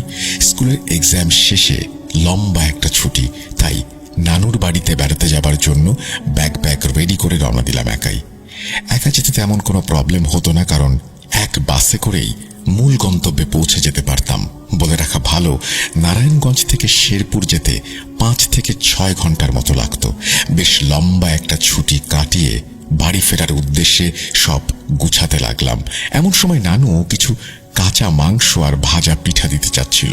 অবশ্য নিতে চাচ্ছিলাম না, কিন্তু জোর করেই ধরিয়ে দিল আর বলল, হ্যাঁ, গাড়ি করে চলে যাব, এতটা প্রবলেম হবে না। যেই ভাবা সেই কাজ। সবকিছু গুছিয়ে রওনা দিলাম বাস স্ট্যান্ডের উদ্দেশ্যে। ওখান থেকেই সব ধরনের বাস পাওয়া যায়। তো বাস স্ট্যান্ডে আসার পর জানতে পারলাম শেরপুর নারায়ণগঞ্জের বাসের কিছু প্রবলেম হয়েছে, বাস যাবে না। এমনিতেই আমি এই রাস্তায় নতুন, আর এমন সিচুয়েশনে পড়েছি আম্মু নানু এদেরকে বললে নেক্সট টাইম একা একা কোথাও বেড়াতেও দেবে না। তাই কাউন্টারের এক আঙ্কেলকে বললাম। আঙ্কেল বলল, এখান থেকে গাজীপুর যাও, ওখান থেকে সব বাস পাবে।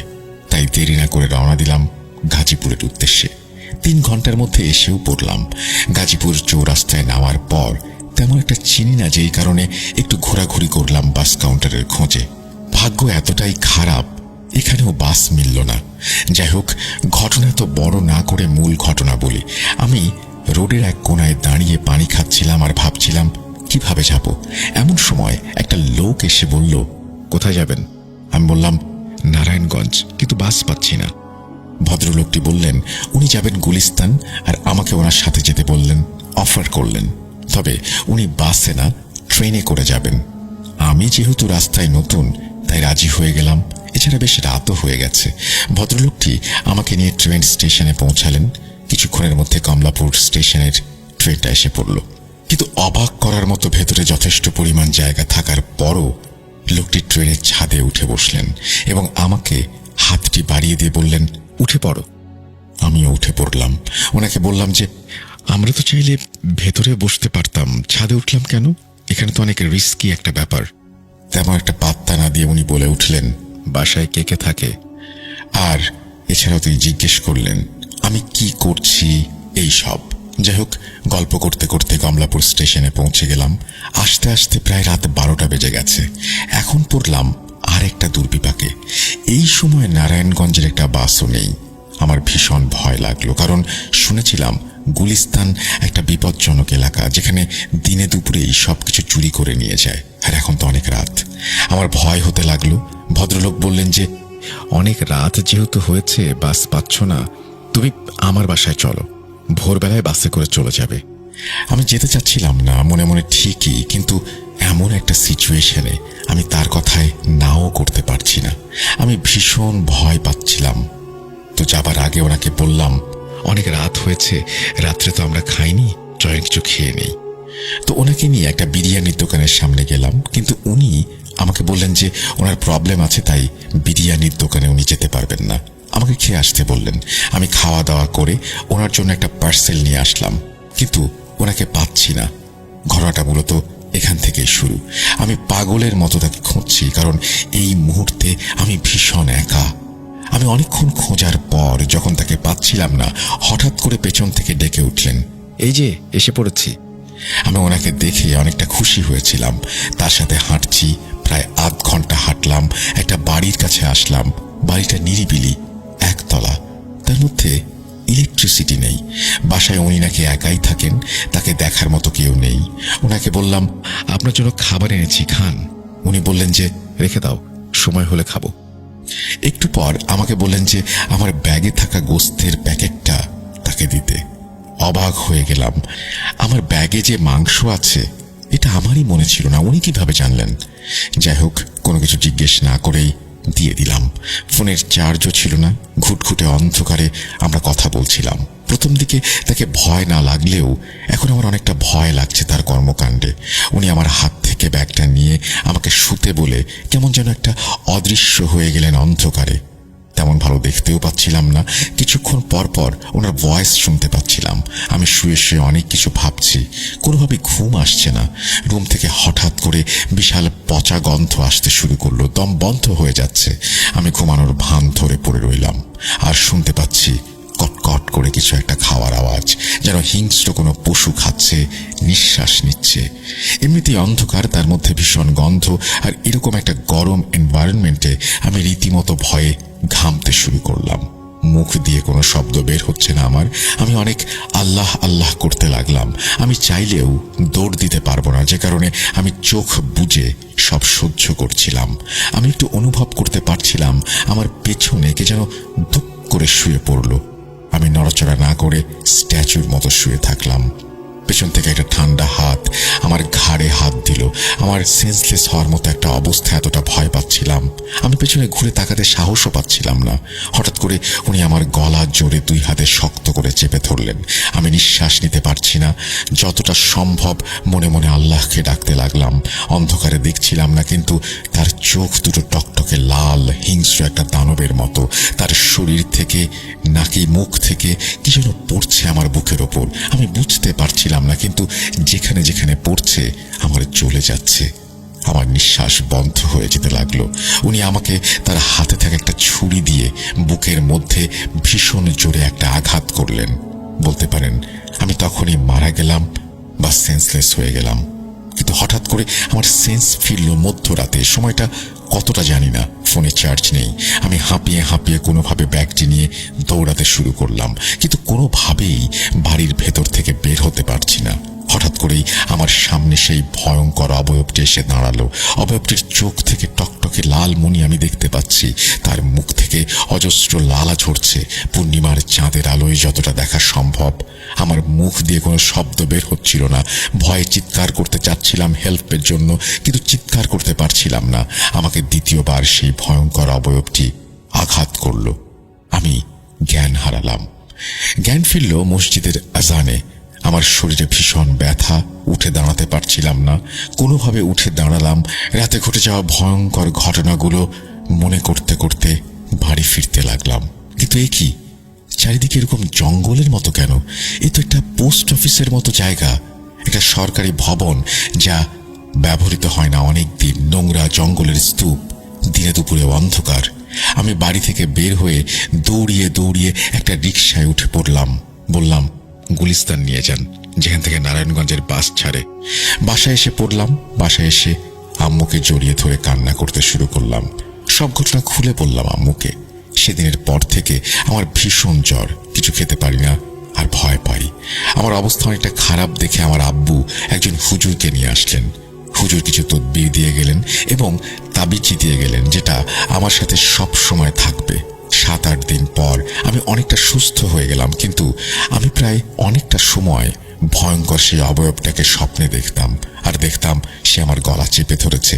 আমি ছটফট করছি। সবসময় এরকম দেখার কারণে আমি ভীষণ ভয় পেতাম। আব্বু আবারও আমাকে আরেকটা হুজুরের কাছে নিয়ে আসলেন। উনি বললেন ভয়ঙ্কর একটা জিনের পাল্লায় পড়েছি, যে কারণে অতি সহজে আমার পেছু ছাড়ছে না সেই জিন। হুজুর আরেকটা তাবিজ দিয়ে গেলেন এবং বললেন 7 দিন রাখলেই হবে, কিন্তু 7 দিনের মধ্যে একবারও যাতে তাবিজটি হাতছাড়া না হয়। হুজুরের কথা মতো তাই করলাম এবং ভয়ানক স্বপ্ন দেখলাম না, কিন্তু রয়ে গেল সেই ভয়, একা থাকার ভয়। এরপর আল্লাহর রহমতে আমার সাথে তেমন কিছু ঘটেনি। লেখার সময় আমার শরীরে কাঁটা দিয়ে উঠছিল। এখন অনেকটা ভয় কাটিয়ে নিজেকে সামলিয়ে নিয়েছি। তেমন একটা গুছিয়ে লিখতে পারিনি, ভুল ত্রুটি হলে মাফ করে দেবেন। পরীক্ষার অনেক ব্যস্ততার মধ্যেও ভূত.com-এ আমার প্রথম ঘটনাটি শেয়ার করলাম। ভালো লাগলে পড়ে শোনাবেন। আমার সাথে ঘটে যাওয়া আরও কয়েকটা ঘটনা আছে, সময় পেলে আবারও লিখতে বসবো। ভালো থাকবেন রাসেল ভাই, আমার জন্য দোয়া করবেন, সামনে পরীক্ষা। শামীম সাদি দুবাই থেকে লিখেছেন, থ্যাংক ইউ ভেরি মাচ এই চমৎকার ঘটনাটির জন্য। আশা করছি যারা শুনলেন তাদেরও ভালো লেগেছে। আমরা চলে যাব আমাদের পরবর্তী ঘটনায়, আশা করছি ভালো লাগবে।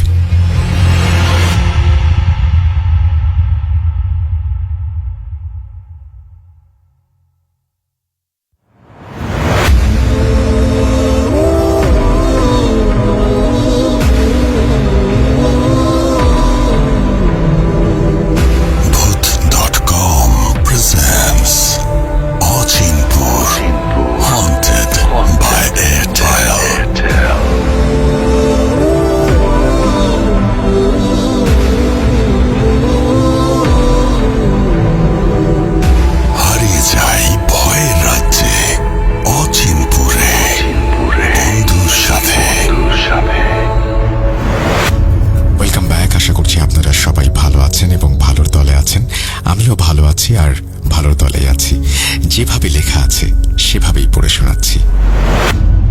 আসসালামু আলাইকুম রাসেল ভাই, জিজ্ঞেস করব না কেমন আছেন, কারণ আমরা সবাই জানি আপনি সব সময় ভালোর দলে থাকেন। আমি মোহাম্মদ নাহিদ হাসান, জেলা বগুড়া, থানা শাহজাহানপুর।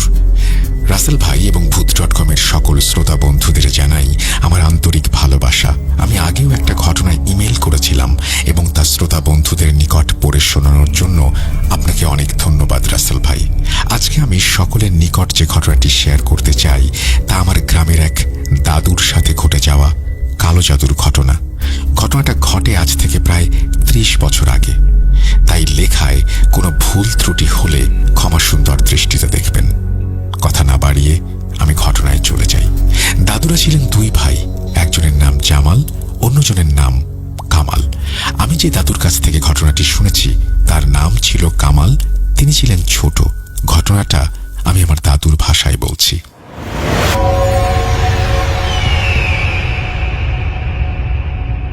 আমার বাবা মারা যাবার পর পরিবারে আমার মা, বড় ভাই আর আমি ছিলাম।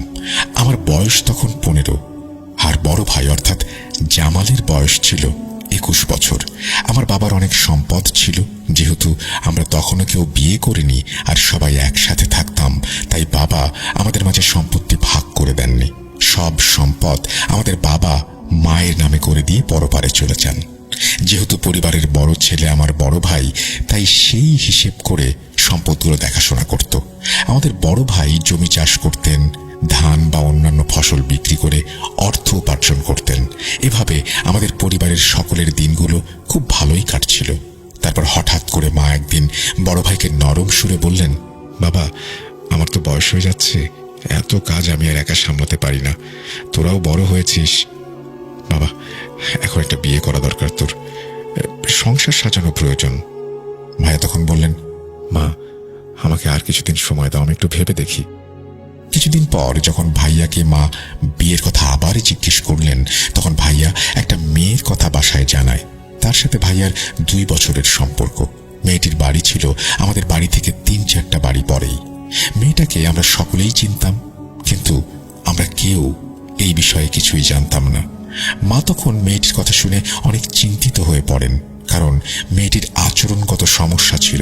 যেমন তার নিজের বাবা মাকে ভালোভাবে সে ডাকত না, মা বাবার কথা শুনতো না, এক কথায় বলতে গেলে বদমেজাজি একটা মেয়ে।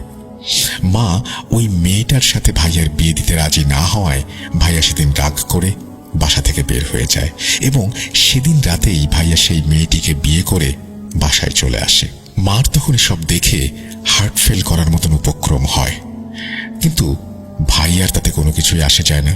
মাকে না জানিয়ে বিয়ে করেছে, কিন্তু যেহেতু আমাদের অনেক সম্পদ, তাই মেয়ের ফ্যামিলি থেকে কোনো বাধা আসেনি। যথারীতি মা সারা রাত কান্নাকাটি করেন এবং যা হয়েছে তা কপালের লিখন বলে স্বীকার করে নেন। এরপর শুরু হয় আমাদের বাসায় ভাবির অত্যাচার। যেহেতু আমাদের সব জমি ভাইয়া দেখাশোনা করত, তাই সংসারের সব দায়িত্ব ভাইয়ার উপর ছিল।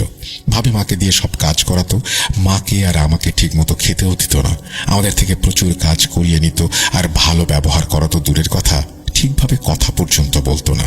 ভাইয়া এইসব ব্যাপার সবকিছু জানলেও কিছু বলতো না, কারণ সে নিজের ইচ্ছাতে ভাবিকে বিয়ে করেছে। এরপর যখন ভাবি দেখলেন ভাইয়ার সব জমি মায়ের নামে করা, তখন তিনি আবার মায়ের উপর অত্যাচার করে রোজ বলতেন, আপনার সব জমি আপনার বড় ছেলের নামে করে দেন, আর না হলে আমি আপনাকে কষ্ট দিতে দিতে মেরে ফেলব। আরো বলেন, আমার মা মারা গেলে সব সম্পত্তি বড় ভাই পাবেন। আমার বাবার করা দলিলে এমনটাই লেখা ছিল। মা এসব জেনেও মুখ বুজে সব সহ্য করে যান। তারপর এভাবে দিন চলতে থাকে। কি ভাবছেন, আমি কোনো প্রতিবাদ করেছি কিনা?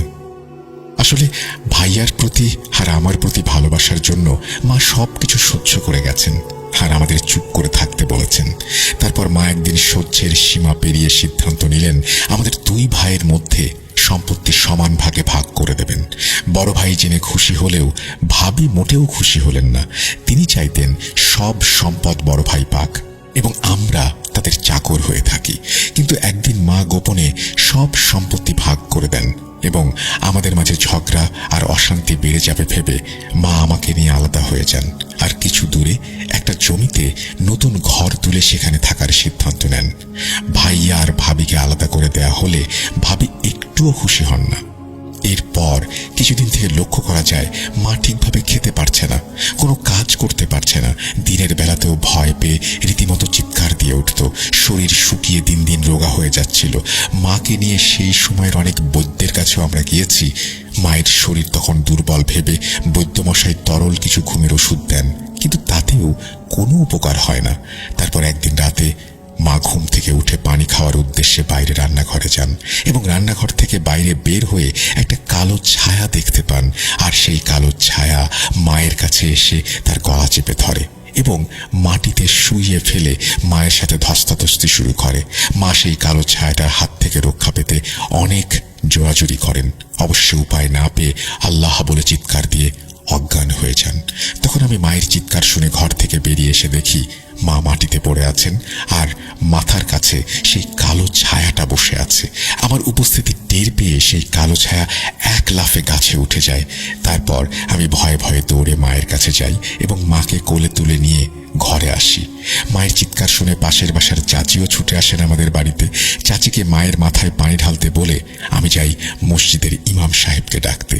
একটু পরে ইমাম সাহেবকে নিয়ে আমাদের বাসায় প্রবেশ করতে যাব, তখন খেয়াল করলাম ইমাম সাহেব সেই গাছটির নিচে দাঁড়িয়ে অপলক দৃষ্টিতে গাছটির দিকে তাকিয়ে আছেন আর মনে মনে কি সব বিড়বিড় করছেন। আমার ডাক শুনে ইমাম সাহেব চমকে যান এবং বলেন, চলো এবার তোমার মায়ের কাছে যাওয়া যাক।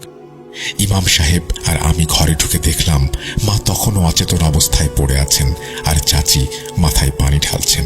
তারপর ইমাম সাহেব মাকে অনেক ঝাড়ফুঁক করেন এবং একটি গ্লাসে পানি পড়ে সেই পানি মায়ের মুখে ছিটিয়ে দিতেই মা জ্ঞান ফিরে পান এবং আমাদের সব ঘটনা খুলে বলেন।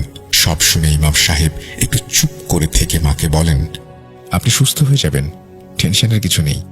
এই বলে ইমাম সাহেব আমার হাত ধরে ঘরের বাইরে নিয়ে আসেন এবং ভয়ার্ত কণ্ঠে বলেন, কামাল, তোমার মায়ের উপরে কেউ কালো জাদু করেছে। এখন তোমার মাকে ভয় দেখিয়ে মারার একটা কৌশল করা হচ্ছে। আমি এটা শুনে ইমাম সাহেবকে অনেক কাকুতি মিনতি করলাম, হুজুর আমার মাকে আপনি বাঁচান, আপনি তো জানেন আমার মা ছাড়া আর কেউ নেই। ভাই আর ভাবি আমাদের সাথে সম্পর্ক শেষ করে দিয়েছে। তখন ইমাম সাহেব বললেন, এখনো বেশি দেরি হয়নি, যদি পারো কোনো ভালো আলেমের খোঁজ করো, এই কালো জাদু আমার পক্ষে কাটানো সম্ভব না।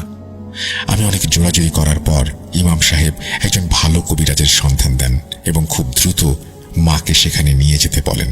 তারপর আমি মাকে কিছু বুঝতে না দিয়েই পরের দিন ইমাম সাহেবের দেয়া কবিরাজের ঠিকানায় মাকে নিয়ে চলে গেলাম। কবিরাজের বাসা ছিল আমাদের পাশের জেলায়। যেতে যেতে প্রায় 3 ঘন্টা সময় লেগে যায়। কবিরাজের বাসায় গিয়ে কবিরাজের খোঁজ করতেই কবিরাজের স্ত্রী বলেন তিনি এখন বাসায় নেই, একটু পর ফিরবেন, আমাদের অপেক্ষা করতে বলেন। তখন আমরা কবিরাজের জন্য অপেক্ষা করলাম।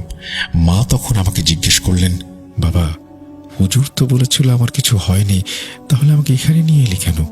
আমি তখন মাকে সব ঘটনা খুলে বলি আর তাকে আশ্বাস দেই। অপেক্ষা করতে করতে কবিরাজ একটু পরে আসেন এবং এক দৃষ্টিতে মায়ের দিকে তাকিয়ে থাকেন। আমি কবিরাজকে সালাম দেই আর কিছু বলার আগেই কবিরাজ আমাকে বলেন, তোমার মায়ের উপর কঠিন কালো জাদু করা হয়েছে। আমি তখন মনে মনে ভাবতে শুরু করলাম, আমি তো কবিরাজকে কিছু বলিনি, তাহলে তিনি এত কিছু জানলেন কিভাবে? তারপর কবিরাজ আমার মুখের দিকে তাকিয়ে বললেন, তোমার এসব নিয়ে ভাবতে হবে না, তুমি কি ভাবছো আমি সেটা জানি। কবিরাজের কথা শুনে আমি হক চকিয়ে গেলাম। মা তখন কবিরাজের মুখে কালো জাদুর ঘটনা শুনে রীতিমতো ভয় পেয়ে কান্না শুরু করলেন। কবিরাজ মাকে শান্ত হয়ে বসতে বলে আমাদেরকে নিয়ে পাশের রুমে গিয়ে বসলেন। আমাকে বললেন, আসলে তোমার মায়ের উপর যে কালো জাদু করা হয়েছে এটা কাটানো অনেক কঠিন, তবে তুমি চিন্তা করো না, আমি আমার যথাসাধ্য চেষ্টা করব তোমার মায়ের উপর এই জাদুর প্রভাব যেন কেটে যায়। এই বলে হুজুর একটি বোতলে পানি পরিয়ে দিলেন এবং পানি বাসায় নিয়ে গিয়ে পুরো বাড়িতে ছিটাতে বললেন। তারপর তিনি আমাদের বাসায় ঠিকানা নিলেন আর বললেন, আজকের মতো যান আপনারা, বাসায় ফিরে যান, আমি আগামী সপ্তাহে আসব, প্রয়োজনীয় জিনিসপত্র নিয়ে আপনাদের বাসায় চলে আসব। আমি তখন কবিরাজকে জিজ্ঞেস করি, আমার মাকে এই কালো জাদু কে করেছেন সেটা কি জানতে পারি? তখন হুজুর বললেন, আমি সময় নিয়ে সব দেখে আপনাদের জানাবো, নিশ্চিন্তে বাড়ি যান। তারপর আমরা কবিরাজের কথা মতো বাড়িতে চলে আসি। বাসায় আসার পর হুজুরের কথা অনুযায়ী পুরো বাড়িতে সেই পানি ছিটিয়ে দেই। যথারীতি এইভাবেই 7 দিন কেটে যায়, কোনো সমস্যা হয়নি। তবে মাঝে মাঝে রাতের বেলা লক্ষ্য করতাম টিনের চালে কেউ ঢিল মারছে, সাথে সাথে বাইরে বের হলেও কাউকে দেখতে পেতাম না। এরপর 8 দিনের মাথায় হুজুর আমাদের বাসায় আসেন কাঁধে একটা ঝুলি নিয়ে। হুজুরকে বসতে দিয়ে হুজুরকে জিজ্ঞেস করলাম আমাদের বাসায় আসতে কোনো কষ্ট হয়েছে কিনা। এভাবে কিছুক্ষণ কথা বলার পর হুজুর বললেন, আমি আজ রাতেই তোমার মায়ের জন্য কাজ শুরু করব। সন্ধ্যার আগে আমার কিছু জিনিস লাগবে, সেগুলো জোগাড় করে নিয়ে এসো। তারপর হুজুর কিছু জিনিসের নাম বললেন, যেমন সিঁদুর, মোমবাতি, শুকনা মরিচ, সরিষার তেল আর কিছু পাটের শুকনা আঁশ। সবকিছু সন্ধ্যার মধ্যেই জোগাড় হয়ে গেল। হুজুর রাতে এশার নামাজ শেষ করে খাবার খেয়ে নিলেন এবং আমাদেরও খেয়ে নিতে বললেন। যথারীতি আমরা খেয়ে নিলাম এবং হুজুরের ডাকে সাড়া দিয়ে একটা আলোহীন ঘরে চলে এলাম। দেখলাম হুজুর সেই সিঁদুর দিয়ে গোল করে একটা বৃত্ত এঁকেছেন এবং তার মধ্যে 5টি মোমবাতি জ্বালিয়ে রেখেছেন। এরপর হুজুর আমার মাকে সামনে বসিয়ে ডান হাতের কনিষ্ঠ আঙ্গুলি চেপে ধরলেন এবং একটু পর মায়ের মধ্য থেকে অস্বাভাবিক কণ্ঠে, ছেলে আর মেয়ে উভয় কণ্ঠে জোরে জোরে কেউ কথা বলতে শুরু করলো। হুজুর বললেন, এই মহিলার ক্ষতি করার জন্য তোকে কে পাঠিয়েছে? তখন সেই জিনটি বলে উঠল, বলবো না, আমি কিচ্ছু বলবো না। এটা বলে সে হাসতে শুরু করলো। বলবি না? দাঁড়া, তোর ব্যবস্থা করছি।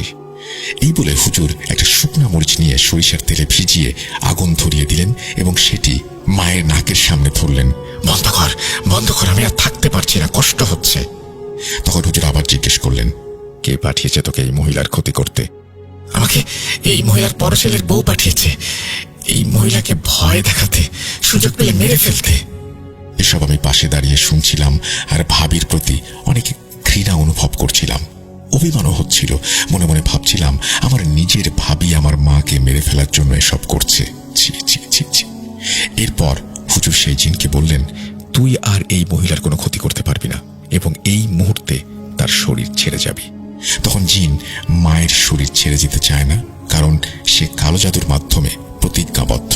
হুজুর তখন সেই জিনকে অনেক ভয় দেখানোর পর সে তখনও যখন যেতে চাচ্ছিল না, তখন হুজুর জিজ্ঞেস করলেন, কি পেলে সে যাবে? তখন মায়ের মধ্যে থাকা সেই জিনটি বলল, তাকে 2টো কালো মহিষ দিতে হবে এবং তাহলেই সেই মহিলার শরীর ছেড়ে চলে যাবে। হুজুর বললেন, 2টা মহিষ নয়, 2টা লাল মোড়ক দেব। জিনটা রাজি না হলে তখন তিনি জিনকে বন্দি করতে চান। তখন জিনটি ছাগল দাবি করে এবং জিনটি ছাগল দাবি করার পর হুজুরও সেটা মেনে নেন। জিনটি বলে, একজন সাহসী ছেলের হাতে 2টি ছাগলকে দিয়ে বাড়ির পাশে পুকুরের মধ্যে হাঁটু পানিতে ছেড়ে দিয়ে আসতে হবে। কোনোভাবেই পানিতে নামতে পারবে না সেই ছেলেটি। ছাগল 2টি আমরা নিয়ে যাওয়ার সময় পুকুর পাড়ের একটা কদম গাছের ডাল ভেঙে দিয়ে যাব। আমাদের বাড়িতে 2টো ছাগল আগে থেকেই ছিল লালন পালনের উদ্দেশ্যে। জিনটির বলা কথা অনুযায়ী আমরা সবকিছু করলাম। এরপর হুজুর তার কাজ শেষ করে হাদিয়া নিয়ে চলে গেলেন এবং জিন যা যা বলেছিল সেভাবে জিনটিও বিদায় নিয়েছিল। এরপর মায়ের সাথে আর এমন ঘটনা ঘটেনি। তবে কালো জাদুর প্রভাব কেটে গেলেও যে এই কালো জাদু করেছে, মানে ভাবির কোনো না কোনো ক্ষতি অবশ্যই হবে, এই কথাটি সেই জিন বলে গিয়েছিল। কিছুদিন পর আমরা জানতে পারি ভাবির বড় একটা ক্ষতি হয়ে গেছে। এত বড় ক্ষতি যে তিনি সিদ্ধান্ত নেন বাচ্চা দত্তক নেবেন। তার কথা অনুযায়ী তারা একজন সন্তানকে দত্তক নিয়ে বড় করেন আর কিছুদিন পরে এলাকার সব জমি জমা বিক্রি করে দিয়ে অন্য দেশে চলে যান। এখন আর তাদের কোনো খোঁজ পাওয়া যায় না। তিনি কোন দেশে আছেন তাও আমরা জানি না। এই ছিল ঘটনা। অনেক বড় করে লিখলাম, অনেক কথা বাদ দিয়ে লিখতে হয়েছে। আর হ্যাঁ, দাদুর কাছ থেকে যে ঘটনাটি শুনেছি, তিনি গতকাল উমরাহ পালনের উদ্দেশ্যে সৌদি আরবে রওনা হয়েছেন। সকলে দাদুর জন্য দোয়া করবেন। আর ভালো লাগলে শ্রোতা বন্ধুদের নিকট এই ঘটনাটি শেয়ার করার অনুরোধ রইল। আমার কাছে আরও ঘটনা রয়েছে, ভূত.com এর শ্রোতারা উৎসাহ বোধ করলে পাঠাবো ইনশাল্লাহ। এই বলেই নাহিদ হাসান তার ঘটনা শেষ করেছেন। চমৎকার একটা ঘটনা লিখেছেন নাহিদ হাসান, আপনাকে অসংখ্য ধন্যবাদ। আশা করছি ভবিষ্যতেও আপনার ঘটনা আমরা পাবো। আমরা চলে যাব আমাদের পরবর্তী ঘটনায়।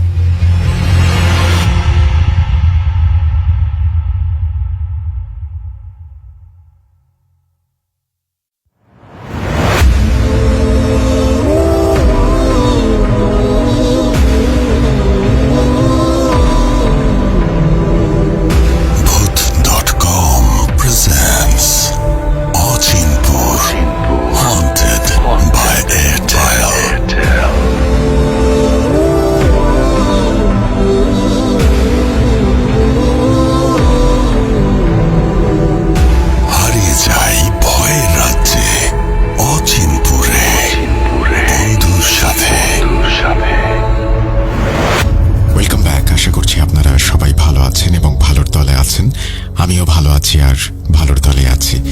যেভাবে লেখা আছে আমি সেভাবেই পড়ে শোনাচ্ছি।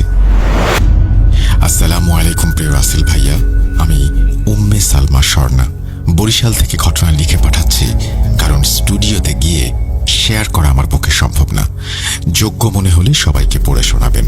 ঘটনাটি ভয়ঙ্কর কিনা জানি না, তবে অদ্ভুত। এটা আমার প্রথম পাঠানো ঘটনা, তবে আমি আমার মেজ বোন 2012 সাল থেকে ভূত এফএমের ভক্ত ছিলাম, এখনো আছি। প্রথম ঘটনা লিখছি, জানি না কতটা গুছিয়ে লিখতে পারবো। আমার স্টোরিটি সিলেক্টেড হলে কাইন্ডলি আমাকে জানাবেন। যাক, কথা না বাড়িয়ে ঘটনায় চলে যাই। ঘটনাটি 2014 সালের, বরিশাল মঠবাড়িয়া উপজেলার বান্দবপাড়া ইউনিয়নের। ঘটনাটি ঘটে আমার ফুফাতো বোন আদিবার সাথে।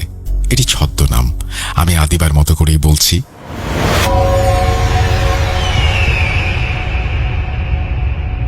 আমি তখন সদ্য ম্যাট্রিক পাশ করে প্যারামেডিকেলে ভর্তি হয়েছি। লেখাপড়ার প্রতি অন্যরকম ঝোঁক ছিল আমার।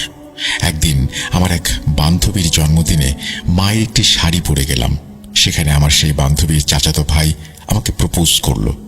আগেও কলেজ টাইমে মাঝে মাঝে ছেলেটি আমার আশেপাশে ঘুরঘুর করত। বান্ধবীর ভাই হওয়াতে তেমন কিছু ভাবিনি, তবে সেদিন জন্মদিনে তাকে আমি সরাসরি বলে দেই আমি সব ভালোবাসা বা এই সমস্ত সম্পর্কের মধ্যে নেই, আমি লেখাপড়া করতে চাই। এরপর বেশ কিছুদিন বেশ কয়েকভাবে ছেলেটি আমাকে বোঝানোর চেষ্টা করে যে আমাকে অনেক ভালোবাসে এবং আমার পড়ালেখার কোনো ক্ষতি হবে না। এরপর আমিও রাজি হয়ে যাই। খুব ভালো যাচ্ছিল আমাদের দুজনের দিন। মাঝে মাঝে দেখা হতো আমাদের। মূলত ওর গ্রাম ছিল আমাদের পাশের গ্রামে। সবসময় দেখা না হলেও ফোনে কথা হতো। হঠাৎ একদিন ওর ফোন আসা বন্ধ হয়ে গেল। আমিও কল দিয়ে পাচ্ছি না। আমাদের এই সম্পর্কের কথা কেউ জানতো না, শুধু আমার বড় বোন ছাড়া। তাই আমি আমার বান্ধবীর কাছেও কিছু জিজ্ঞেস করিনি। ও যদি আবার সব বুঝে ফেলে। আমি অনেক কাঁদতাম, মন মরা হয়ে থাকতাম, ঠিকভাবে পড়তে পারতাম না। তাই আমার বড় বোন আমাকে বাড়ি নিয়ে গেল, যেন ঘুরে এসে আবার পড়ালেখায় মন বসে। আপুর বাড়ি হলো পাশের আরেক গ্রামে। এক রাতে আমি ঘুমাচ্ছিলাম আপুর বাসায়। হঠাৎ শুনতে পেলাম সজল, এটি ছদ্মনাম, আমাকে ডাকছে। রাত তখন কয়টা ঠিক আন্দাজ করতে পারিনি। এতদিন পরে ওর কণ্ঠ শুনে আমি মুহূর্তের মধ্যেই দরজা খুলে বের হলাম। দেখলাম সজল দাঁড়িয়ে আছে। আমাকে বলল, চলো আদিবা, আজ অনেক কথা বলবো, অনেক গল্প করব তোমার সাথে। আমি আর সজল হাঁটছি পাশাপাশি। মনে হচ্ছিল বহু পথ, মাইলের পর মাইল পাড়ি দিচ্ছি পাশাপাশি দুজনে। এরপর একটি স্থানে গিয়ে দুজন বসলাম। সজল আমার হাত স্পর্শ করলো আর কেমন ঠান্ডা অনুভব হলো আমার। এর মধ্যেই শুনতে পেলাম আজানের ধ্বনি, আর সজল কেমন হাওয়ায় মিলিয়ে গেল। আমি যা দেখলাম তার নিজের চোখে দেখছিলাম, কিন্তু বিশ্বাস করতে পারছিলাম না। দেখলাম আমি একটি কবরস্থানে, একটি নতুন কবরের উপরে বসে আছি, আর আমার চারিদিকে বেশ নির্জন আর হালকা অন্ধকার। এরপর আর কিছু মনে নেই আমার। চোখ খুলে দেখি ভোরের আলো ফুটেছে, আর আমি আমার বোনের বাসার রুমে শোয়া অবস্থায়। ভাবলাম স্বপ্ন দেখেছি, কিন্তু পায়ের পাতায় প্রচুর ব্যথা অনুভব করছিলাম। উঠে বসে দেখি আমার পায়ের তলায় অনেক কাদামাটি লেগে আছে। আমার চুলগুলো এলোমেলো, আর আমার জামার পেছনে ছোপ ছোপ মাটি। স্বপ্ন হলে এই কাদামাটি কি করে এলো আমার পায়ে, আমার জামায়? এক চিৎকার দিলাম। চিৎকার শুনে আপু রুমে এসে আমাকে দেখে অবাক হয়ে বলল, এ কি অবস্থা তোর, এমন দেখাচ্ছে কেন? আপুকে সব বললাম। সব শুনে আপু চুপ করে রইল। তারপর বলল, ফ্রেশ হয়ে নে, এখনই বাবার বাড়ি যাব আমরা। আপু আর আমি আমাদের বাড়ি চলে আসলাম। বিকেলে এক হুজুর আসলেন, আর পুনরায় আমাকে আমার স্বপ্নের কথা জিজ্ঞেস করতেই আমি অবাক হয়ে আমার আপুর দিকে তাকালাম। আপু আমাকে অভয় দিল। হুজুর সব শুনে যা আমাকে বলল তা শোনার জন্য আমি মোটেও তৈরি ছিলাম না। সে বলল, মা, আমরা সবাই একদিন আল্লাহর ডাকে তার কাছে ফিরে যাব, তবে সেটা আল্লাহ রাব্বুল আলামিনের ইচ্ছায়, কোনো বদ দুষ্টু জিনের পরিকল্পনায় নয়। আল্লাহর অশেষ রহমত যে আজানের মাধ্যমে তোমার জীবন রক্ষা হয়েছে। এরপর তিনি আমাকে পানি পড়া দিলেন। আমার মা বোনকে বললেন আমি যেন একা না ঘুমাই, আর রাতে একা বাইরে না যাই। আজ রাতেই যেন আমার বাবা হুজুরের কাছ থেকে একটি তাবিজ এনে আমার হাতে বেঁধে দেন। এই বলে হুজুর চলে গেলেন। আমি কিছুই বুঝতে পারছিলাম না। আপুকে প্রশ্ন করলাম, কি সব বলল হুজুর? আর দুষ্টু জিন কেন সজল হয়ে আসবে? উত্তরে আপু যা বলল তা আমার মনে পড়লে এখনো গা শিউরে ওঠে। আদিবা, মায়ের মুখে তোর এই বিষণ্ণতার কথা শুনে তোকে আমার বাড়ি নিয়ে আসলাম, মাকে কিছু বুঝতে না দিয়েই। 2-1 দিন পরে তোর বান্ধবীকে ফোন দিয়ে বিভিন্ন প্রসঙ্গ টেনে সজলের কথা জিজ্ঞেস করলাম। যা শুনলাম তা তোকে বলার সাহস হয়নি আমার। যেদিন থেকে সজলের কল আসা বন্ধ হয়েছে তোর কাছে, সেদিন সকালে সজলের সাথে ওর মায়ের অনেক ঝগড়া হয়। বিষয় ছিল সজলের বাবার দ্বিতীয় বিয়ে নিয়ে। কথা কাটাকাটির এক পর্যায়ে সজলের মা রান্না করতে চলে যায়। অনেকক্ষণ সজলের কোনো শব্দ বা সাড়া শুনতে না পেয়ে সে সজলের ঘরের দিকে যায়। ঘরের জানালা দিয়ে দেখতে পায় সজল গলায় ফাঁস নিয়ে ঝুলে আছে। এক চিৎকারে আশেপাশের মানুষ জড়ো হয়। ঘরের দরজা ভেঙে সজলের নিথর দেহ বের করে আনা হয়। আপুর কথা শুনে আমি চুপ হয়েছিলাম। আমার মুখ দিয়ে কোনো শব্দ বের হয়নি। সেদিন রাতেই আমার হাতে বাবা তাবিজ বেঁধে দেন। এরপর আর কোনো দিন আমি সজলকে স্বপ্নে দেখিনি। বেশ কিছুদিন পর আমি নিজেকে সামলে নিয়ে শুধু একবার সজলদের বাড়ি যাই। ওদের বাড়ির পেছনেই ওর কবর। সেদিন সেই কবরস্থান দেখে আমার সেই রাতের কথা মনে পড়ে। বিশ্বাস করো, আমাকে সেদিন সেই অচেনা রূপে অবয়বটি এখানে এই কবরস্থানে নিয়ে এসেছিল, সজলের নতুন কবরে। এই কথা বলে আদিবা তার অদ্ভুত ঘটনা শেষ করেছিল সেদিন। সেদিন রাতে আদিবা যার সাথে গ্রামের পর গ্রাম হেঁটেছিল, এমন একজন যার অস্তিত্ব আমাদের এই পৃথিবীতে তখনও ছিল না। কিছু ব্যাপার রহস্যের মায়াজালে জড়িয়ে থাকে, যার রহস্য জাল আমরা ভেদ করতে পারি না। ভালো থাকবেন সবাই, দোয়া করবেন ভূত.com দীর্ঘজীবী হোক। উম্মে সালমা স্বর্ণা, রূপাতলী, বরিশাল থেকে লিখেছেন। Thank you so much. তো এই ছিল আমাদের আজকের অচিনপুর। আশা করছি আপনাদের ভালো লেগেছে। যারা এতক্ষণ পর্যন্ত শুনলেন